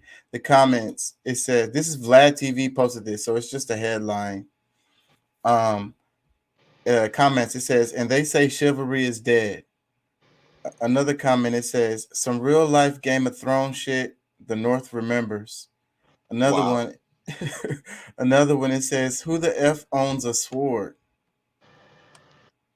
Another one says, what'd she do? That's what I'm. Go ahead. What'd you say? No, I'm just saying, like, that's the biggest question. Like, yeah, that's what I'm saying. What? Damn. You was fucking his brother or something? Like yeah, man. Another one. You fucked up the eggs again? Like, yeah. What was it? You interrupted me watching the game or playing the game. You broke the PlayStation. What was it? Another comment. It says, head so good, had to keep it after the breakup. Oh, damn. That's some wild shit right there. Another comment. It says, bruh, real life did a MK fatality. Mortal Kombat fatality. Well, yeah. It says City Boys up 1. Well, I guess it was a fatality, but that sounds more like a brutality. Yeah. Another one says, dude thinks we're living in the Roman Empire era. That shit is crazy. We are. Facebook says, user says, that vaccine. We got to be careful with this freaking topic. But yeah, freaking a lot of information is coming out. Oh, I know why they said that, because of life expectancy. A lot of people are saying that too. That's what. Okay, I was I was being nice, but that was the whole thing. Like, yeah, that's one of the main reasons there is that.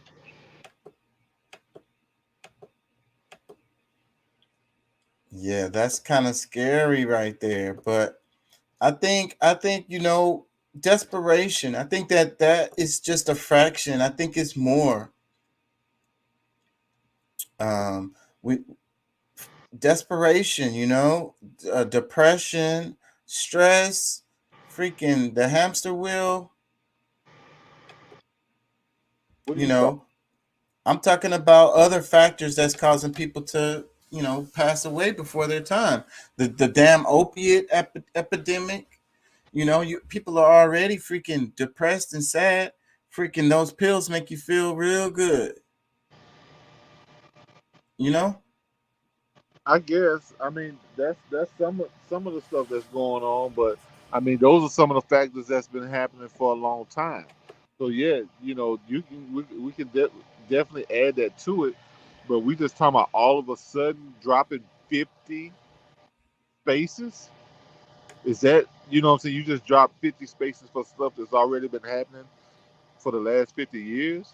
No, it's something drastic, a drastic change that's gonna make that number change. Because I mean, right now, because I mean, all right, if you really look at it, all right, flu was already killing an average of 18,000 people a year. Now that COVID, now we're looking at 75,000. But that's, they're saying COVID. But you know, a lot of it, because a lot of the deaths were happening after people were getting the shots, but they won't admit that's, you know, the actual cause. But you know, Well, all we know is the information is gonna come out. I saw a post that said, "Give yourself an award for making it through the greatest psyop in history," or something like that, for the unvaccinated people. yeah, well, yeah, for the ones unvaxxed, because And if you took the vax, you didn't win. In most cases. I mean, and there's people that's still here that took it, and I'm afraid, because they said that there was, I prayed, like, for most people, like, they got, what they call it, when they give you the dummy shots, what they call them, the placebo. yeah, They had a bunch of placebos going out, but there was also mixed with the real thing. So, and I think they purposely did placebos so that, people will be like, "Oh, it's fine, it's no problem." And then, of course, the more shots you get, the more, chances you're taking that it actually being in your body. and they talking about, if you go to the sperm banking, the unvaxxed sperm is worth more. There's a demand. There's a demand for unvaxxed sperm. They were saying that about giving blood, like in the beginning, like even in the beginning, when the shots first start coming out, they were like, "No, unvaxxed blood is better than the vaxxed blood." And they're like, "Wait a minute, what? You mean tell me I can't donate blood no more? Nah, we don't want that shit." They knew this. That's what I'm saying. Like, there's certain key things that kept me from doing it, because it was times where I was like, I was scared, and I was like, didn't want to be the person that hurt my child or this, that, and the other. But I we made it through, and we doing good. It's just I don't know, man. Like, it was just certain things that just wouldn't allow me to do it, and I prayed, and I tried to tell as many people as I could, like, I don't know, I wouldn't do it. I don't think we should do it. And I'm like, if they did it, I'm like, hey, you did what you thought was best. Some people I told don't do it no more. Some people, what I'm saying, based on our relationship, but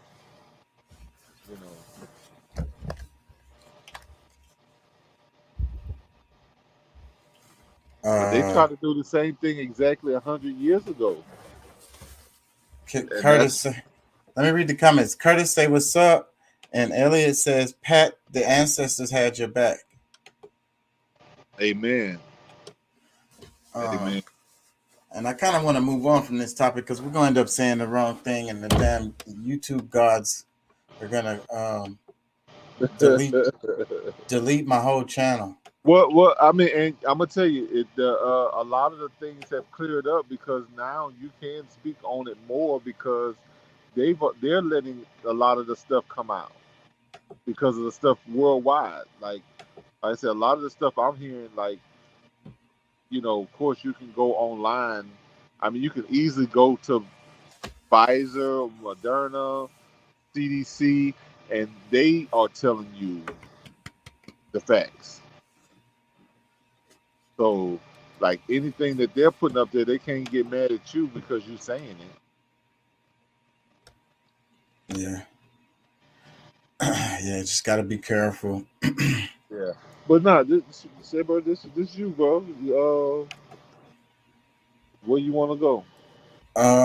Fuck, I done lost it, because I mean, but that's one of the reasons why I said it's probably good I don't have my own, because I've been say, bro, shit. I probably wouldn't have no show. Come to your house and knock on your door. Be like, "Hey, what's up with that stuff you were saying on the show? What's up with that?" Yeah, I don't know about all that now. Yeah, look at this photo right here. Y'all remember that movie, The Golden Child? Oh, shit, let me go back. The movie, The Golden Child. with Eddie Murphy. This is a picture of the little girl who was in the movie, and this is her grown up here with Eddie.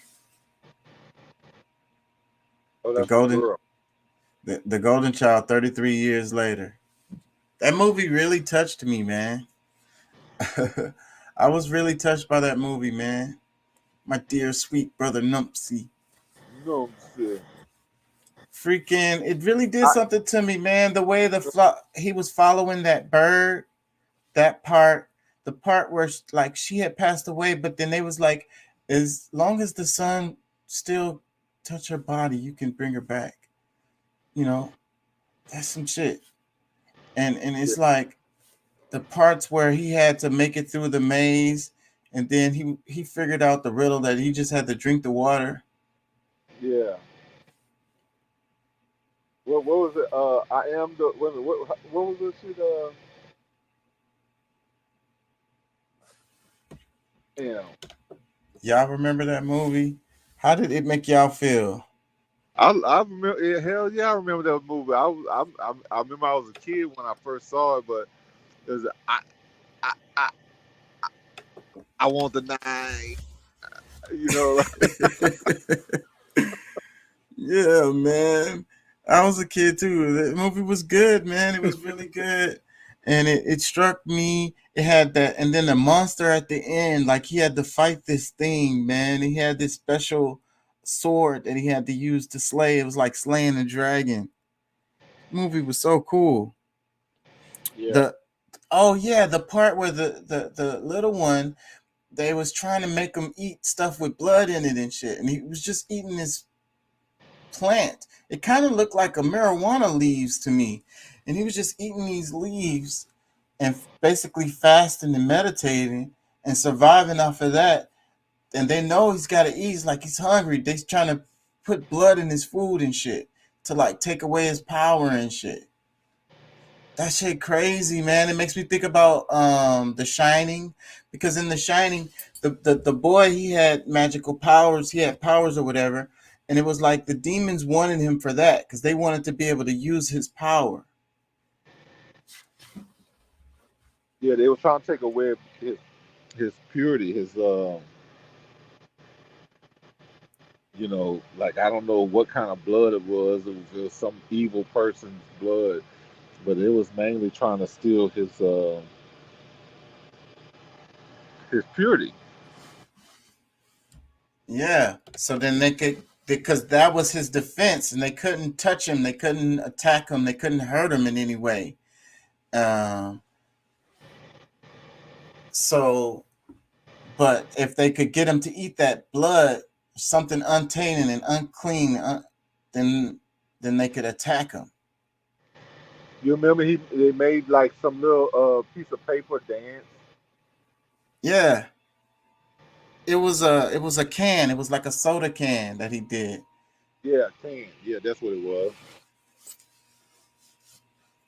Yeah. So you think about the power, and I think about that, and I think about like it's like not really magic. It's more like these people are just so in tune with the universe. Curtis says, "You know that girl in the golden knife?" I don't know that. Elliot says Stanley was a beast. Who was Stanley in the movie? I can't remember. Fuck, I cannot remember. I ain't seen that shit in years and years and years. You know, for whatever reason, like last weekend, I watched the Eddie Murphy movie Trading Places. You remember that one? Yeah. Yeah. I was watching that, and like, cause I mean, under a different eye, because you know that was like Trading Places is pretty much what happened with us and the powers that be at the moment right now. That movie is a trip because it's like I can just switch these guys, and that shows that, like, you know, how the system is set up, because they're like, man, we could just flip these two guys and ruin this guy's life and make him. He's like, it's not a real thing. It's like race is a social construct, like being poor and shit. Elliot says magic is real, and Stanley was the director. Oh, okay. Let's go back to this. Magic is real. What say you, Pat? No, I mean, I say it is, but I mean, I guess to what extent are you saying? Like, if you know, I guess let's look at what the definition of magic is. Yeah,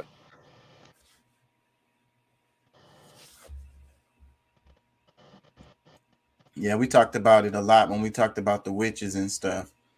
yeah. Yeah, so yeah, tapping into nature. Magic tricks are fake, but knowing the elements and knowing science basically is real.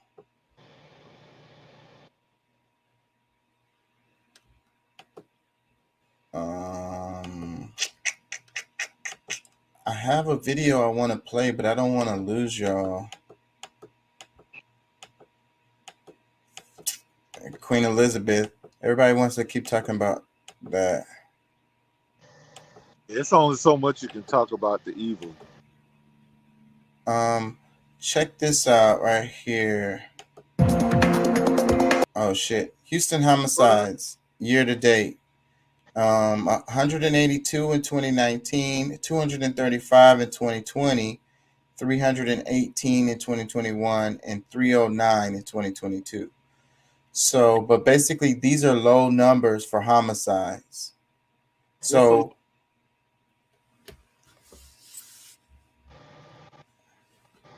you saying those are low numbers? Yes, because let me read the caption. It says, this is ABC 13 posted this.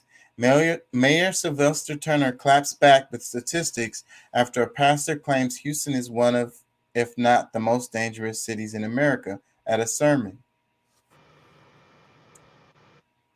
So they're proud of these statistics.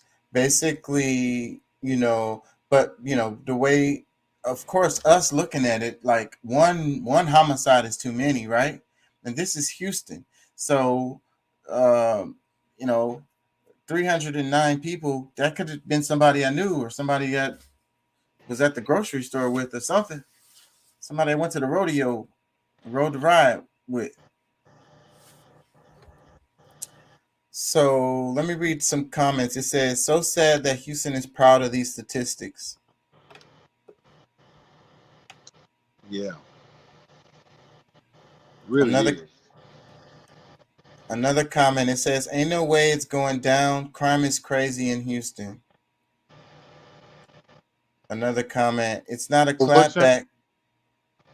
It says, it's not a clapback if the stats are in agreement with what the pastor is preaching, praying for our city. But see, what happened since 2019 that made crime or murders, homicides go up that much? Because this is specifically homicides, not other crimes. So I'm just wondering, like, what changed? From 2019, it's making it 182. I wonder what it was in 2018. Yeah, they should have put that stat up. Elliot says magic versus magic, spelled with a K. And I made some segments, bro. Go back and check them out. One of them is catching some steam too. People are watching it. The one is feminine. What was it? Feminist witch feminism. And then there's another one. It's like witch magic. And because we talked about it, and because I was reading the magazine, and it's a bunch of stuff. Y'all go check those segments out. It's on the main channel. Because I think that was a show when I was talking about the definition of farmer. Yeah. Y'all go back and check that out. I made clips of that, so it's easy to watch. They're in bits and pieces. They're 20-minute, 15-minute videos. It's like witch something. We talked about witches for like 2 hours, and all of that stuff came up. Elliot says, turning lead into gold involves the mind. Yep. And this one, he says, pastors are 501c3, so I can't take them serious. Telling you, man. I'm telling you. If anybody robbing the hood, For real. And that's a certain. Not and don't even have to pay taxes. Talk about robbing the bank. Bruh, the building fund. What's up with the building fund, man? The building's still the same, bruh. we got to put away for that Not building even fund. not even one doorknob been changed. Come on, man. I'm already paying my tithes, man. I got to pay the building fund too, man. Damn. How many damn offerings y'all got in this something? Yeah, didn't that offering come around already? Yeah, I did not offer something about 20 minutes ago. Man, the church. Check this out. It says Princeton University to cover all college costs for students from families earning less than $100,000 annually. So that's Princeton University. So that's kind of like, they did the forgive student debt thing. So this is the Princeton College trying to do their part. Cover the cost for students from families earning less than $100K. But Princeton is expensive as hell to get in. I don't know. The families making less than $100K is probably a real small number. Elliot say tax free. I said that. He said the Vatican. He says that's why we speak of the Queen. What? Because of the church? Let me read the caption. It says, one of the most prestigious Ivy League schools in the country is taking a big step to offer financial support for students from lower income families. Princeton University just announced its latest plans. It was just confirmed that Princeton University plans to cover all college costs for students from families earning less than $100K a year. New York Post reports an unexpected and large expansion of its existing financial aid policies. Princeton's University has just announced that all students from families who earn less than $100K annually will have their entire college costs covered, meaning they will pay nothing for school, tuition, room, and board. The updated financial aid policies officially take effect for the fall Princeton University undergrads in the fall 2023 semester. University officials estimate that underneath the new policy, 1,500 students will receive the financial aid. It should also be noted that 83% of recent Princeton students graduated without any college debt. Princeton University President Christopher L. Escobar released a statement about the inspiring changes to the school and how commitment to the students to the top priority. One of Princeton's defining values is our commitment to ensure that talented students from all backgrounds can not only afford a Princeton education, but can flourish on our campus and in the world beyond. These improvements to our aid packages, made possible by the sustained generosity of our alumni and friends, will enhance the experience of students during their time at Princeton and their choices and impact after graduate. So you probably got to keep at least a 3.0 and have at least 18 to 21 hours of classes every semester. Yeah. But qualifying for it, I mean, I don't know.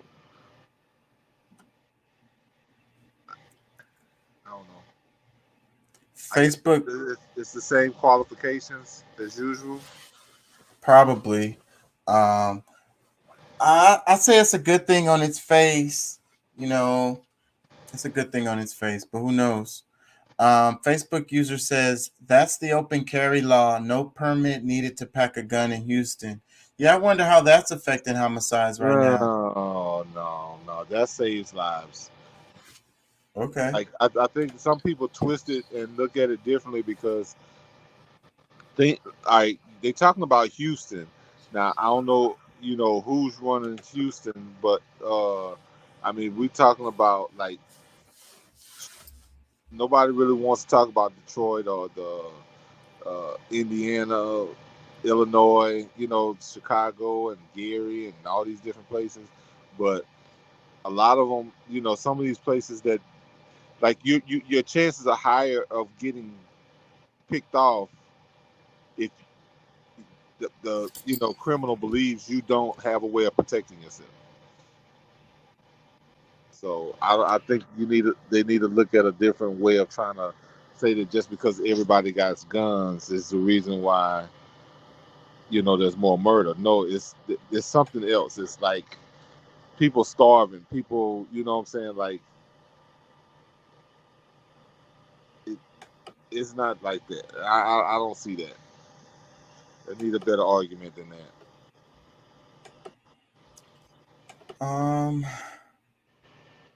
I want to take a quick break, so I want to play a video. Democracy Now! I'm gonna come right back probably and just talk about the.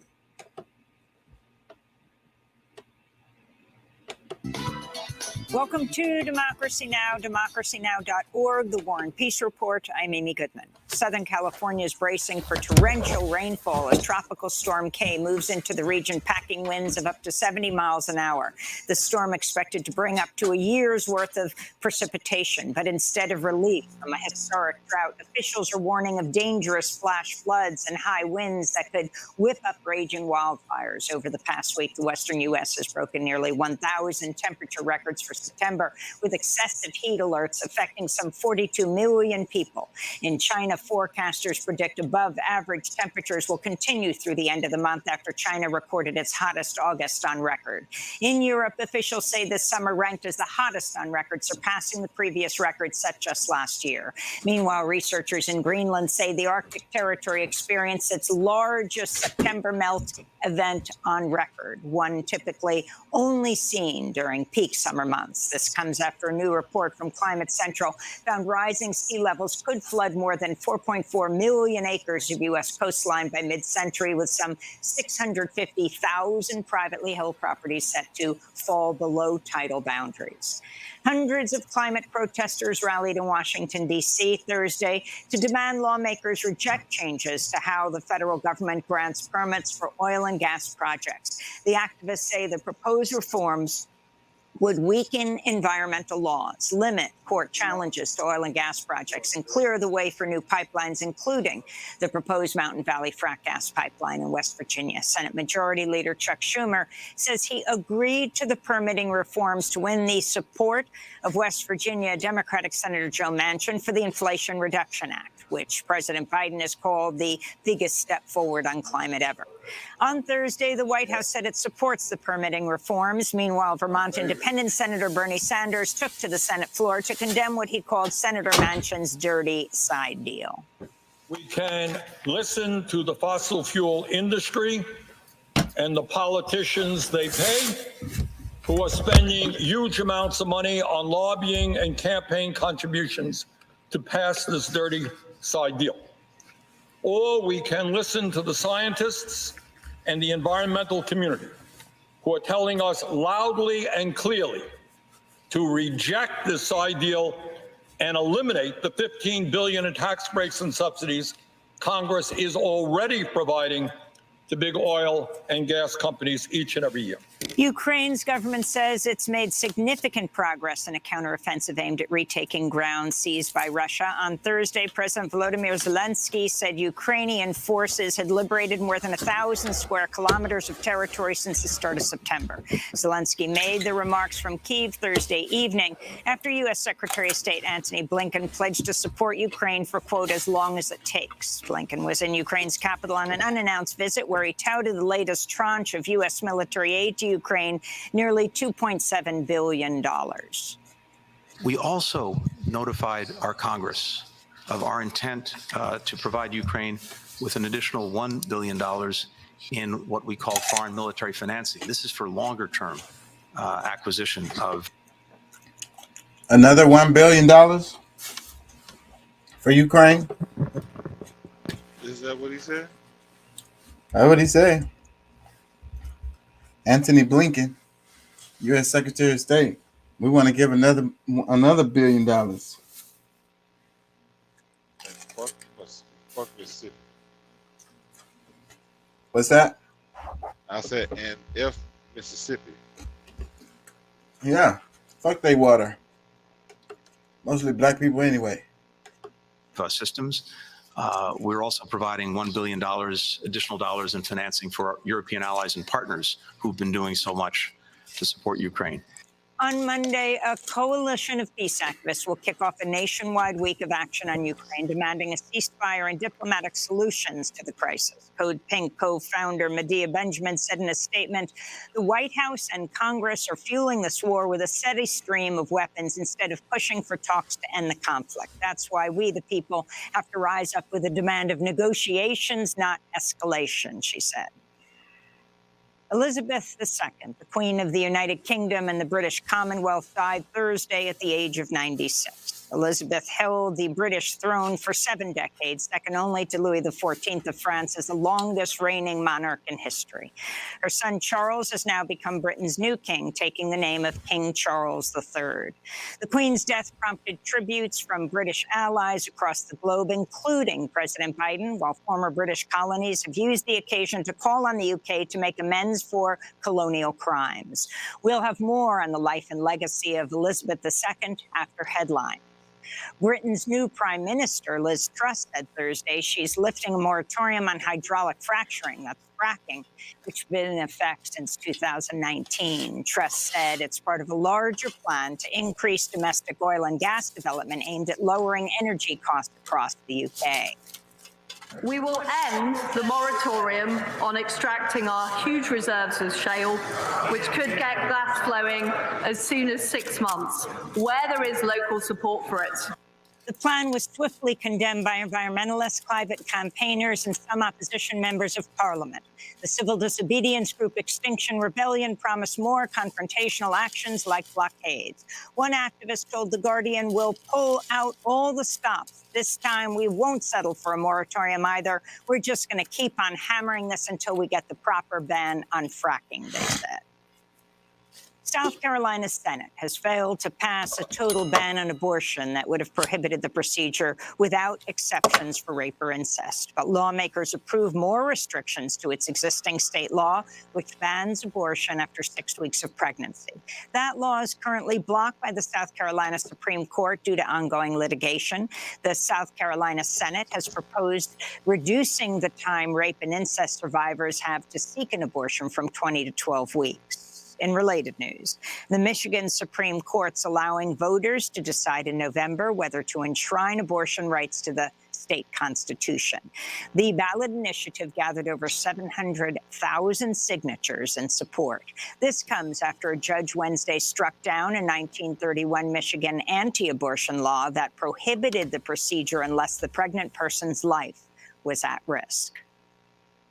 The Justice Department said Thursday it will appeal a federal judge's decision to appoint a special master to review whether the FBI properly seized documents from Trump's Mar-a-Lago estate. The appeal comes after U.S. District Court Judge Aileen Cannon ordered the Justice Department to halt its review of thousands of classified documents recovered by agents executing a search warrant on Trump's home on August 8th. Many of the documents were marked top secret. Judge Cannon was nominated to the U.S. District Court for Southern District of Florida in 2020 by then-President Donald Trump. Her ruling this week led to widespread calls for her impeachment. Slate magazine legal writer Mark Joseph Stern tweeted, "The problem, of course, is that Cannon is not a real judge, but a Trump judge and one of the most corrupt of the bunch," he said. Donald Trump's former White House political advisor, Steve Bannon, has surrendered to police in New York, where he faces state charges. He defrauded donors to an anti-immigrant nonprofit called We Build the Wall. Bannon was first charged by federal prosecutors in 2020, but received a pardon from Donald Trump ahead of his trial. Two of Bannon's co-defendants later pleaded guilty to the federal charges. New York Attorney General Letitia James announced the new state charges Thursday, saying Bannon illegally pocketed donations that were given to fund sections of a barrier wall to be built along the U.S.-Mexico border. He basically stole millions of dollars to line his own pocket and those of other politically connected people. And today, he and We Build the Wall are being charged for defrauding these donors out of more than $15 million and for laundering the proceeds to further advance and to conceal the fraud. What you think? You wanted to make a comment about the lady talking about the Trump judge. Yeah, well, I mean, really, it's just to me, it's just like a lot of it's a mockery. Like, I mean, it's criminals talking about other criminals. That's just where it's gotten to. You know what I'm saying? Like the audacity to try to talk shit about, like them going back and forth on each other. Because I really I think the shit that bothered me more was the whole idea of Bernie was talking about with the energy stuff. Yeah, what about that? I mean, these guys, you can tell where his money is invested because he's trying to move this whole thing in. Why won't people just go with the science? See, like they want to go with the science when it benefits. That's the part that bothers me. Like, well, let's go with the science. But I mean, there's certain science that says that, really common sense says that we're not ready to go totally electric. And so, like the whole idea with, we do need to have something going on with fossil fuels until everything is like running smooth. We see everything is going great and the potential is high. Like right now, like the guy who's speaking, who's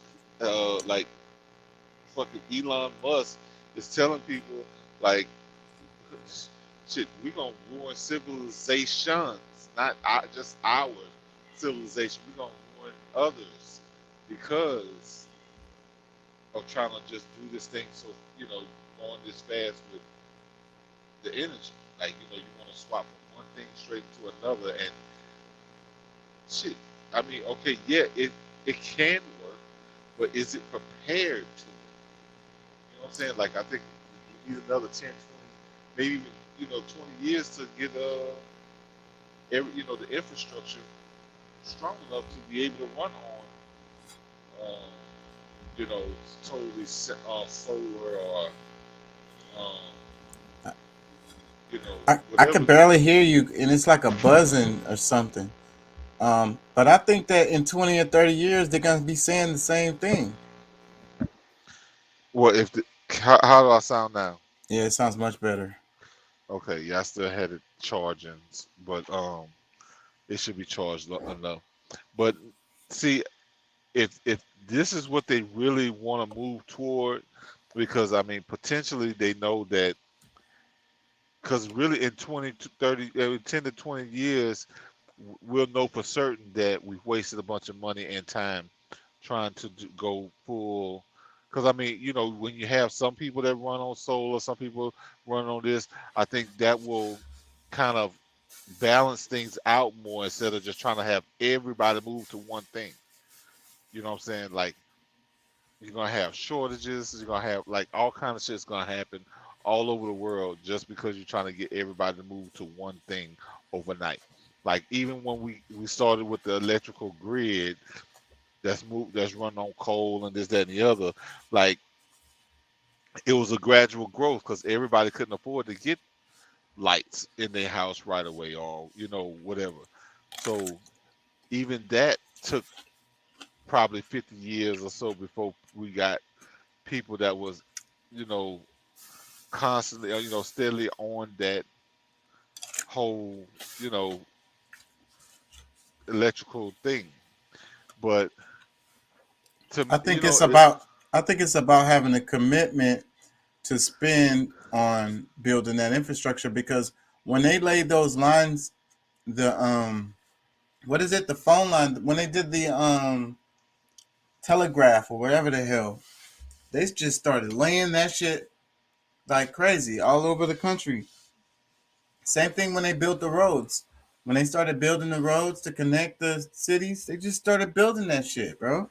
Well, see, I mean, I think for me, like, I have a fear of, like, when they're able to run everything on one system, like, they can easily shut everybody down with one fucking switch. Like, that's the part that bothers me, to where, like, you're trying to force everybody to move into this one little thing where you can, try to, like, you can make slavery to even the free. free people. You know what I'm saying? Like, I ain't gonna lie. I would rather be able to have an independent source like solar and this, that, and the other. But at the same time, it's just a little bit fishy. And then when we really calculate everything, run everything on solar or batteries or whatever it's gonna be, it's really like setting people up for real, like, for failure. It's already a monopoly, man. The freaking the oil companies got a chokehold on the industry. It's already a monopoly. It's already that. Well, not really, because like there are other options out there. What other options? Can you put some other option in your gas tank? Oh well, no, I ain't talking about that.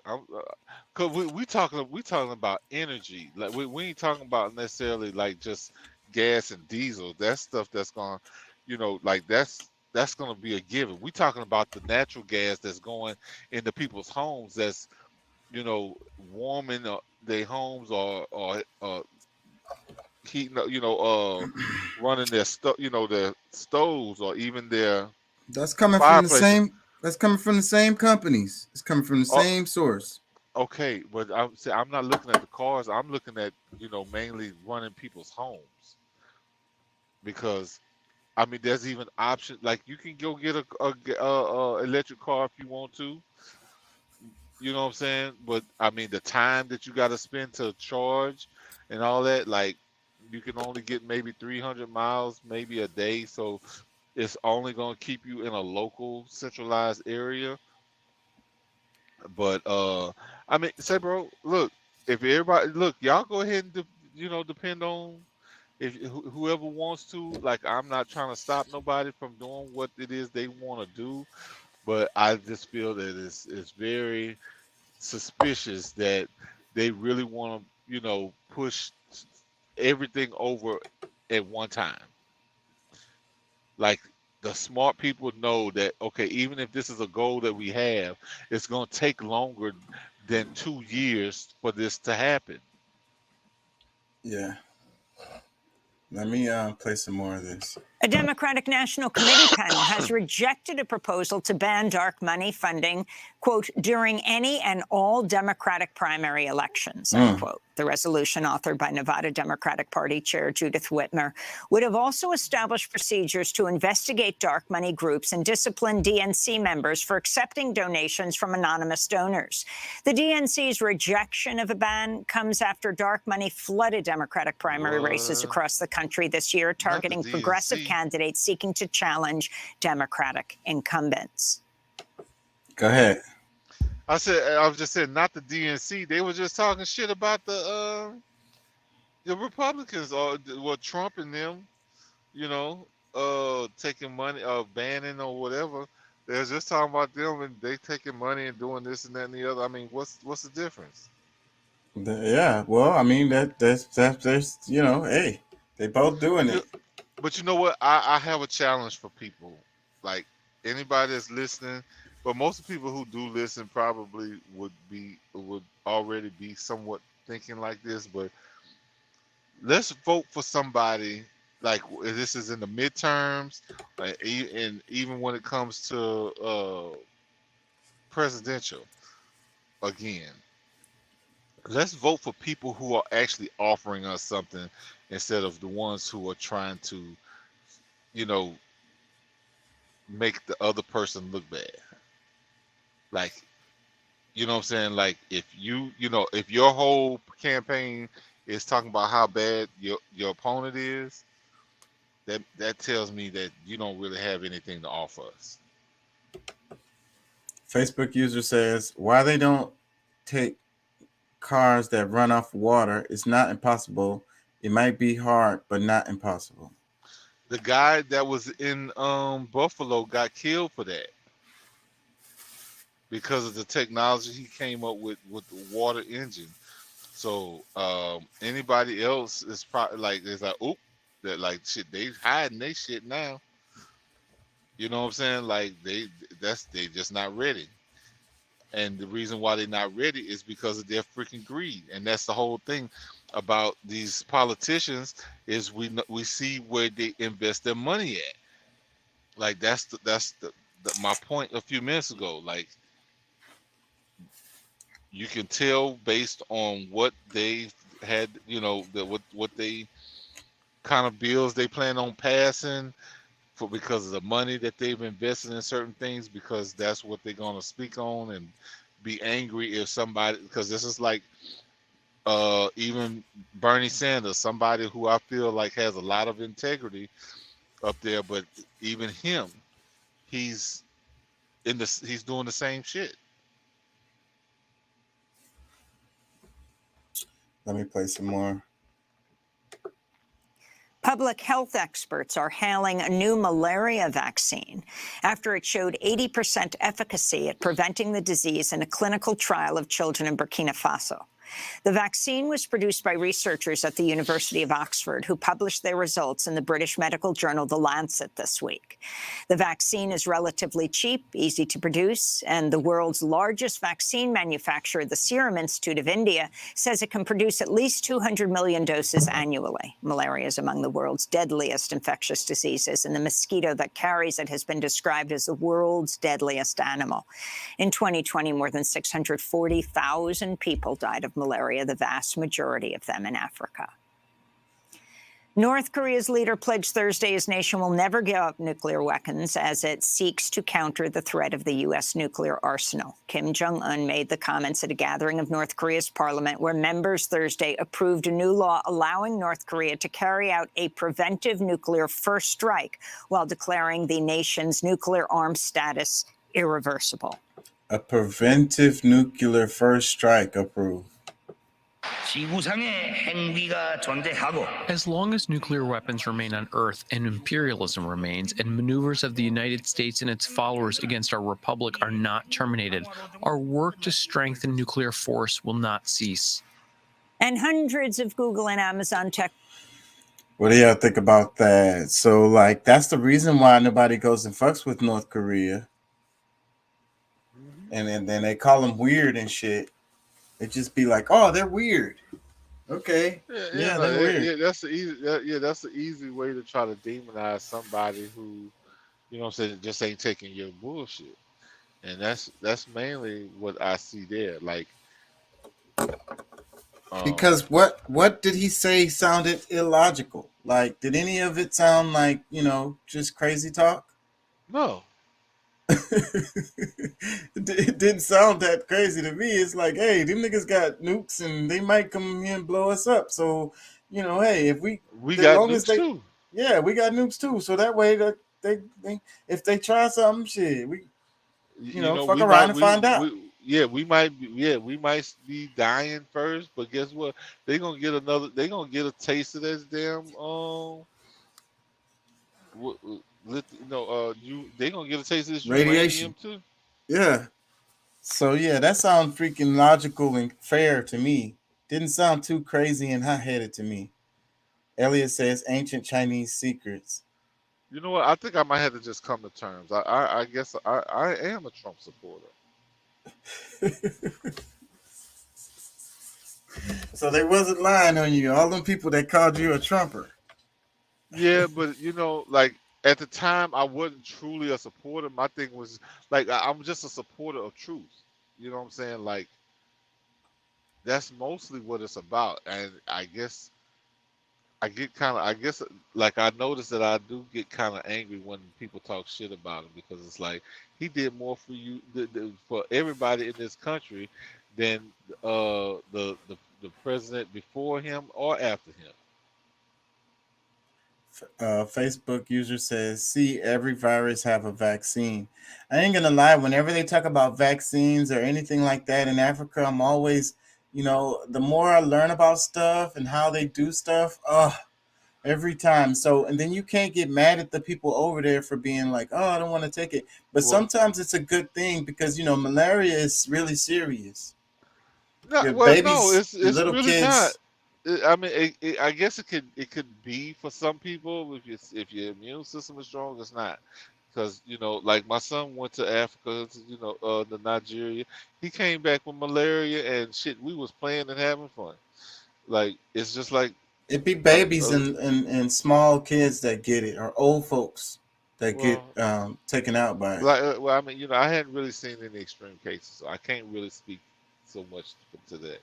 But my thing is that your boy Gil Bates already said that we could solve the population problem with vaccines, and like you said, everything is coming about with they want to make vaccines for everything now.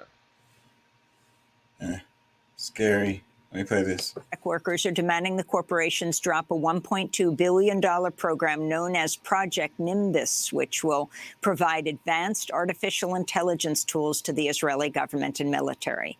The No Tech for Apartheid campaign led protests Thursday in New York, San Francisco, Seattle, and Durham, North Carolina. This is Ariel Cohen, a Jewish former Google employee who says she was forced to quit due to her activism and support of Palestinian rights. Today, for the first time across these 4 cities, over 10 Google workers will now be going public, unafraid with their names, to denounce Project Nimbus and tell our companies, Google and Amazon, that workers say no tech for apartheid. You can see our interview with Ariel Cohen at democracynow.org. And those. What do you think? No tech for Israel. No tech. Yeah, they talking about. He said no tech for apartheid. So they was talking about sending them AIs that they can use in warfare. That means that they're going to use that to kill Palestinians more efficiently. See, man, that's a problem.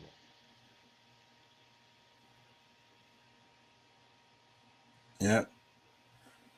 Let me read some comments. It says, I really like how she delivers the news without personal opinions and just the facts. No political tilt to her story. Damn, I wish the rest of the media would take lessons from her. Another comment, Code Pink co-founder Medea Benjamin is so right in her assertion that her message should reach each and every American in order to stop the bloodshed instigated by the warmongers of Washington.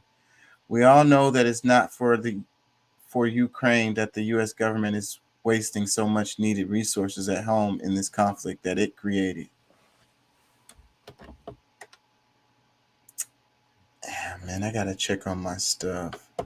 Somebody said that they had to get rid of her because of her. She's a shapeshifter, and she couldn't keep her, her face right. That's funny. I gotta step away. Explain that for the audience. I'm gonna be right back. Explain. I don't understand. Explain what? My joke?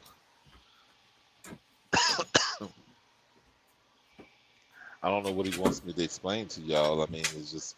I mean, I don't know how. I mean, I don't take it as being real. I'm just saying like this. Some people saying that the queen had to be taken out, like she didn't die of natural causes, that she was killed, but that was because she was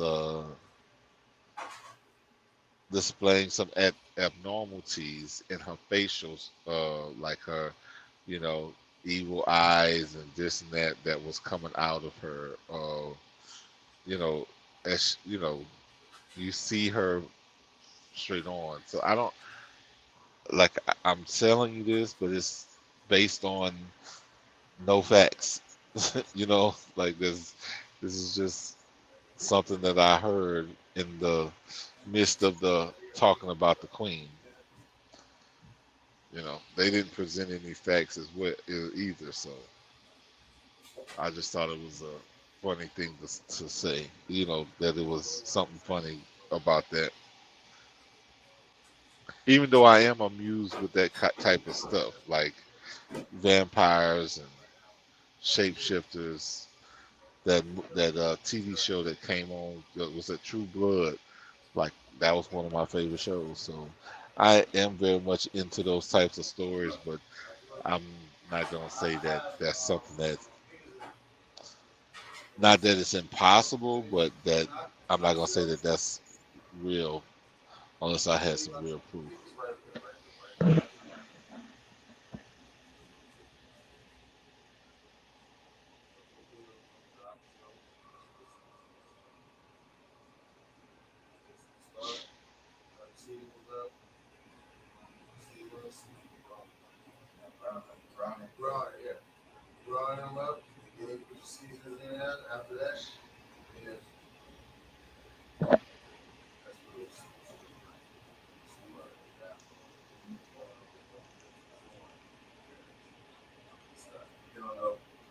You don't know nothing about that. Oh my God. You don't know nothing about that.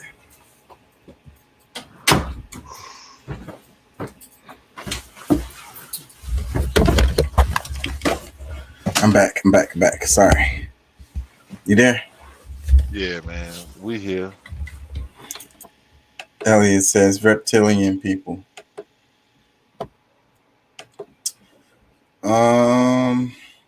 It's 2:30 in the morning. I ain't gonna lie. I'm probably gonna wrap it. It's fucking Friday night. Just got paid. Friday night. Parties jumping. Let me read some more comments. It says, it's very easy to give military aid or aid to other nations, but why is it so hard to give aid to the American people? They are struggling. The comment earlier from Facebook user said they don't care about us. That's a thing that I see all the time on Telegram. Like that's where I get some of my news stories from, and like that, and they give you is that this is how you know they don't care about you, and then they go on with that story, and it's like, you know, Michael Jackson tried to tell us. He tried to tell us in that song. All I gotta say is that they don't really care about. Yeah. But I think that's a part of why he's gone today too. Another comment, he says, question: can a foreign government indict Trump for violating the foreign nations classification declassification laws? Those foreign nations, not without war. It says those foreign nations will be able to go after Trump as a hostile spy. I don't know. And more of it. It says maybe a foreign nation does not want some of their most valued secrets just laying about at a resort. If another nation did it to the USA, what would the USA think, say, and do? What would the USA do to foreign spy that got access to some of the USA's most valued secrets? What say you? I kind of missed it. I was doing something else. I'm sorry. He was just saying that, like, what would another country do if, like, but yeah, go ahead. Well, no, I mean, I think that would declare some form of war. You want to bring our president up on charges, then you would have to like they would have to turn him over. But then that would have to happen for not just him. It had to happen for other presidents as well. Because I mean, we can speak of, I mean, two very easily within the shit. Bush got war crimes. Obama's got war crimes. Shoot, even I mean, the Clintons got war crimes. So it's like, why y'all picking on him? Why you picking on Trump? Yeah, man, I know what I wanted to cover. Then that's gonna make me have to do a show tomorrow if I don't do it today. Maybe I'll cover it today. The Democrats and their freaking, because they did mention that in this too, because I have a video on how the Democrats are funding Republicans. Yeah, did I send you that, or did you send me that? I might have sent that to you. Did you watch that?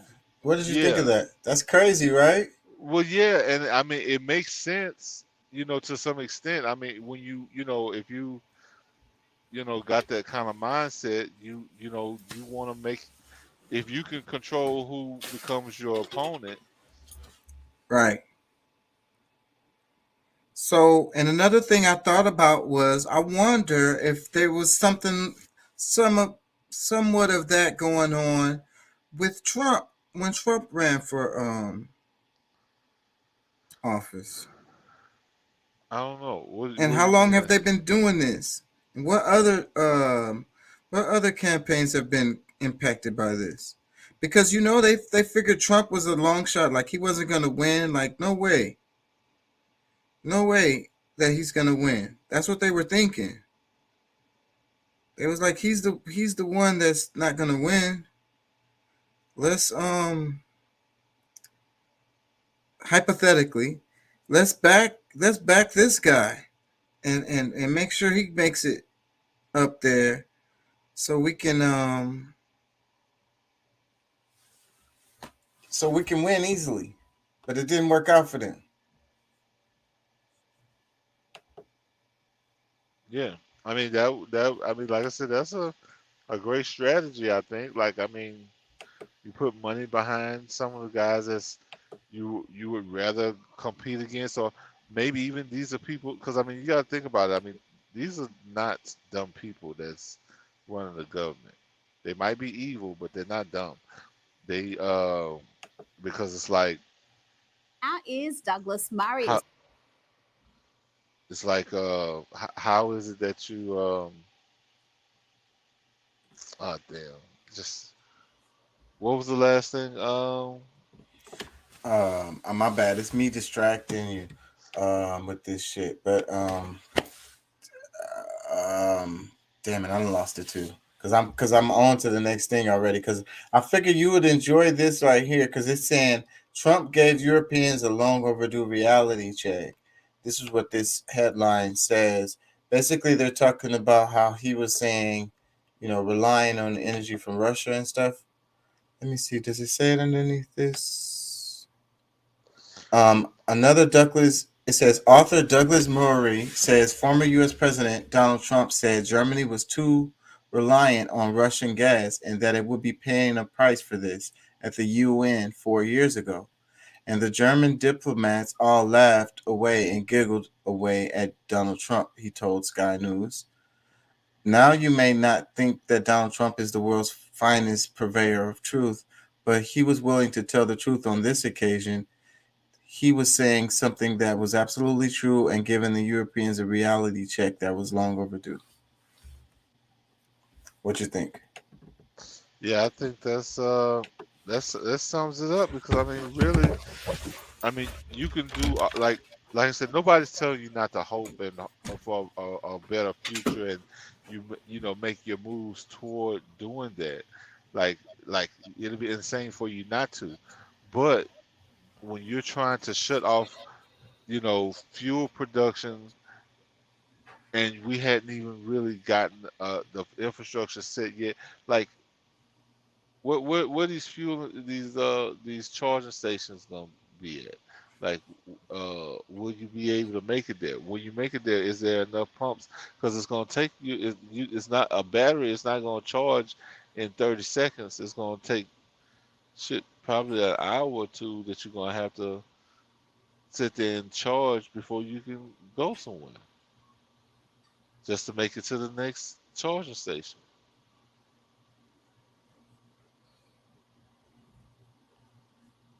But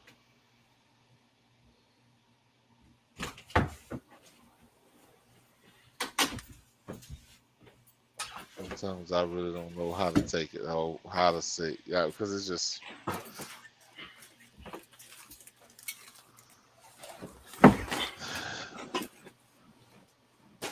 There's no common sense in that to me.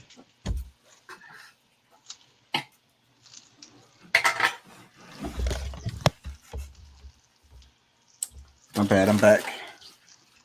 I had to give me something to eat, bro. I went to work and I didn't freaking eat. I was fucking hungry. Let me play some of this video. Associate editor of The Spectator and the best-selling author of The War on the West. Douglas, it's going to be a long, dark and cold winter for Europe. There is an energy crisis that is almost all self-inflicted. And as you've noted, there's a reality check underway for all the democracies that have embraced green policies, none more so than Germany. That's right. Just think back over recent years in the West. Who has been perhaps one of the most important voices pushing us all to go straight onto green energy? But of course, a Swedish schoolgirl who decided to play truant. And we can tell in the fact that we actually had almost every major politician in the West actually listen to her. We can see a problem, the paucity of the debate in our societies, the lack of seriousness about issues that should be really serious. 4 years ago at the UN, Donald Trump said that Germany was too reliant on Russian gas and that it would be paying a price for this. And the German diplomats, including the German ambassador to the United Nations, all laughed away and giggled away at Donald Trump. Now, you may not think that Donald Trump is the world's finest purveyor of truth, but he was telling the truth on this occasion. He was saying something that was absolutely true and giving the Europeans a reality check that was long overdue. The fact is that in European nation after European nation and in so many other countries in the West, everybody tried to get off fossil fuels too fast. They closed down their nuclear reactors. They didn't want to build any new ones. And, guess what? Turns out that Vladimir Putin has Europe's winter in his hands. And this was totally foreseeable. And the fact that we listened, as I say, to people we should never have listened to is something that we will, I'm sure, be reflecting on. And Germans and others will be reflecting on as the lights go out this winter. What you think? I think Trump was, of course he was right about his statement, but I think he's been trying to show Europe for a long time that y'all are making really bad decisions, and that's one of his reasons, I believe, for stepping away from NATO when he was in office. This is bullshit. And then you want us to jump up and fight anytime you doing some dumb shit and you don't want to pay properly. What's the point?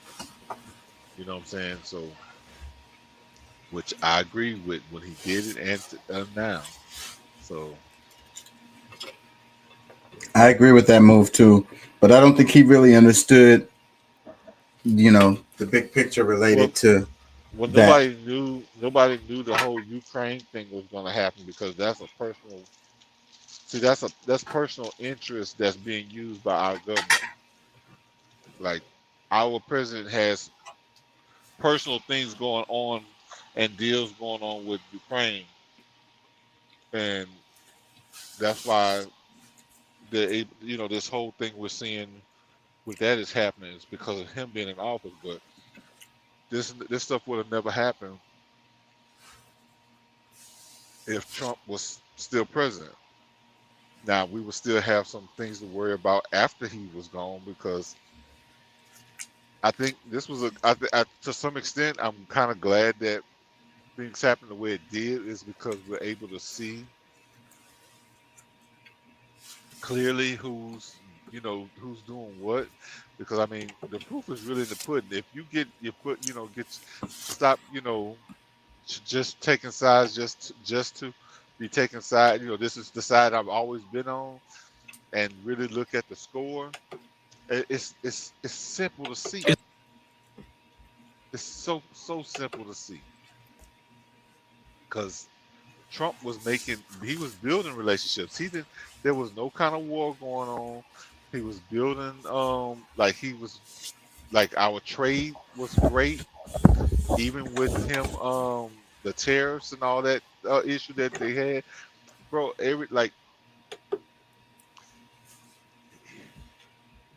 Everybody expected he was going to be the one go to war. Who was going to war? Well, it was Afghanistan was going on at that time. But but see, he the one brought that to a close. Yeah. Let me play some of this, and we're gonna wrap it on this topic, because I just wanted to cover this about the Democrats funding the far right. is Republican State Senator Doug Mastriano. He's the Republican who's ahead in the polls for governor. Earlier this year, Democrat Josh Shapiro spent $840,000 on this ad for far-right Republican candidate Doug Mastriano. He wants to end vote by mail, and he led the fight to audit the 2020 election. In June, the Democratic Colorado PAC funded this ad for far-right candidate Ron Hanks. And you better believe that back in May, the Democratic Governors Association ran this ad for the far-right Republican Darren Bailey. Before I explain what's going on, look at this ad. This one was funded by a Nancy Pelosi PAC in California. Try to remember that while you're watching it, because this is what these ads look like in practice. Same label, so Republicans got to check the ingredients. David Valadao claims he's Republican. Yet, David Valadao voted to impeach President Trump. Yeah, Valadao voted to impeach Trump. And Republican Chris Matisse, a true conservative, 100% pro-Trump and proud. Pro-Trump Republican Chris Matisse, military veteran, local businessman. Or politician David Valadao, who voted to impeach Trump. Republicans, it's time to decide. House Majority PAC is responsible for the content of this ad. All these ads are essentially the same. They're all targeted at a conservative audience, and they all paint the candidates in the same way, as the most conservative candidate that's closest to Trump. In other words, as the Republican voters' best choice. What the is going on?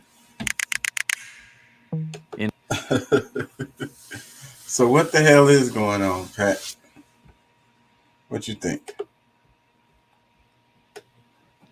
Well, like I said, I mean, it's a bunch of bullshit, but at the same time, it's genius. Like, I mean, you got to give it to them. I mean, they smart as hell.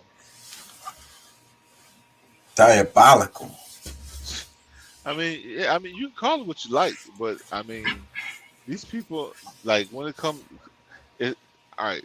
Now you gotta think about it too. Like, some of these people are like career politicians. They've been doing it. Like, this might be their third cycle of trying the same kind of shit that we just so happen to be able to see. And it probably worked all the other times. Yeah. And we didn't know nothing about it. Wasn't paying attention. Let me read some comments. It says, "This reminds me of a tweet I saw regarding the Democratic Party. Why bother appealing to voters when you can just engineer a hostage situation instead? Engineer a hostage situation instead." Yeah.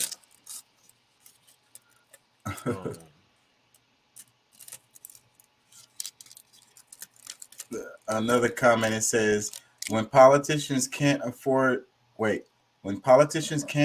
you dreams, they give you nightmares instead. Oh, wow. Yes,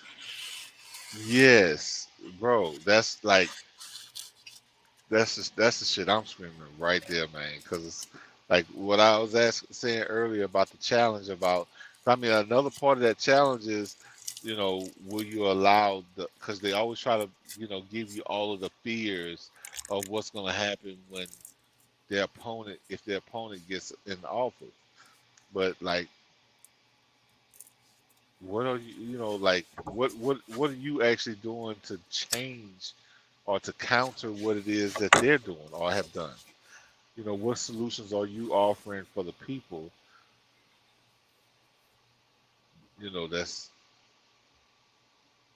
nothing. Well, what they're gonna offer you is a nightmare, like he said. It's like, hey, you know, the world's gonna come to an end if you don't vote for us. Like, don't vote for that other guy. He's like the devil.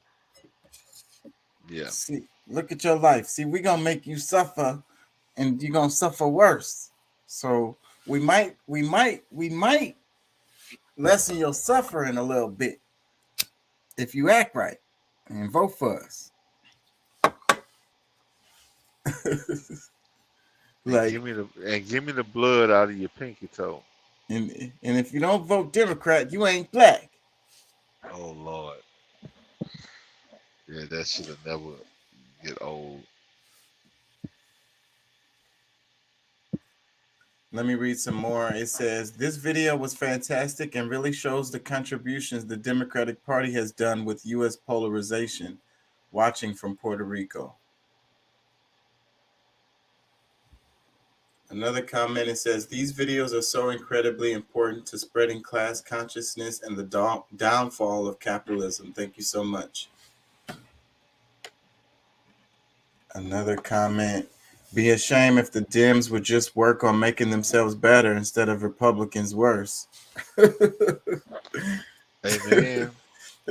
No, that sounds too much like right. Nah, I gotta do work to do that. I gotta look at myself and improve. I gotta accept what I did wrong and admit that I was wrong. I ain't doing that. Yeah, no, that takes integrity. So like something that they don't have.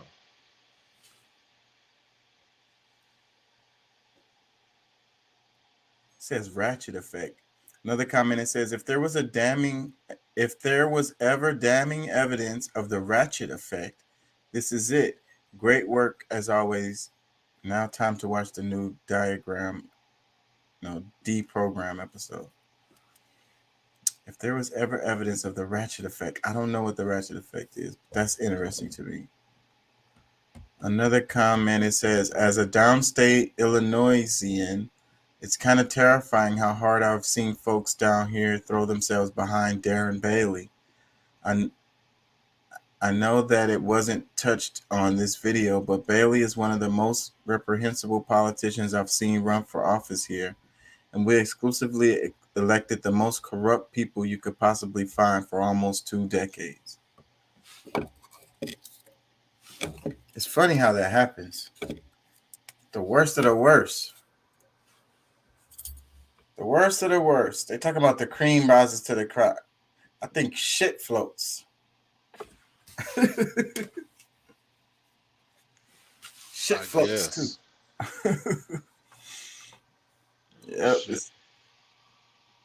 I'm gonna have to wrap it, man. I gotta work. I think I work all day tomorrow. Yeah, I'm tired too, man.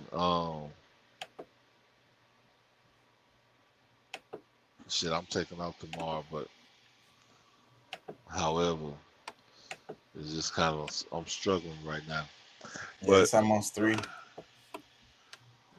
Yeah, well, it's 10 minutes to 4 over here. Yeah, so man, thank y'all for joining. Think outside of the box. You see the green screen background, it's got the lady with her head in the box. So don't be that lady. Think outside the box. Actually outside of the box. Instead of like I said at the beginning, it's like you say, think outside the box, and then they're like, yeah, think outside the box. And then you're like, okay, I'm gonna go at it. And then they're like, no, not like that. You know, like the water car would be an example of that. It's like, think outside the box and think of some alternative energy. Okay, cool. I'm gonna use this water and I'm gonna use that. No, not like that. And when I feel like when you're in the corporate world, when you're in the workplace, that's what it is. That's how it is. And they tell you to think outside the box, but within the parameters of our directions. You know? Exactly. It's like, wait a minute. So wait, but I could do this way more efficiently.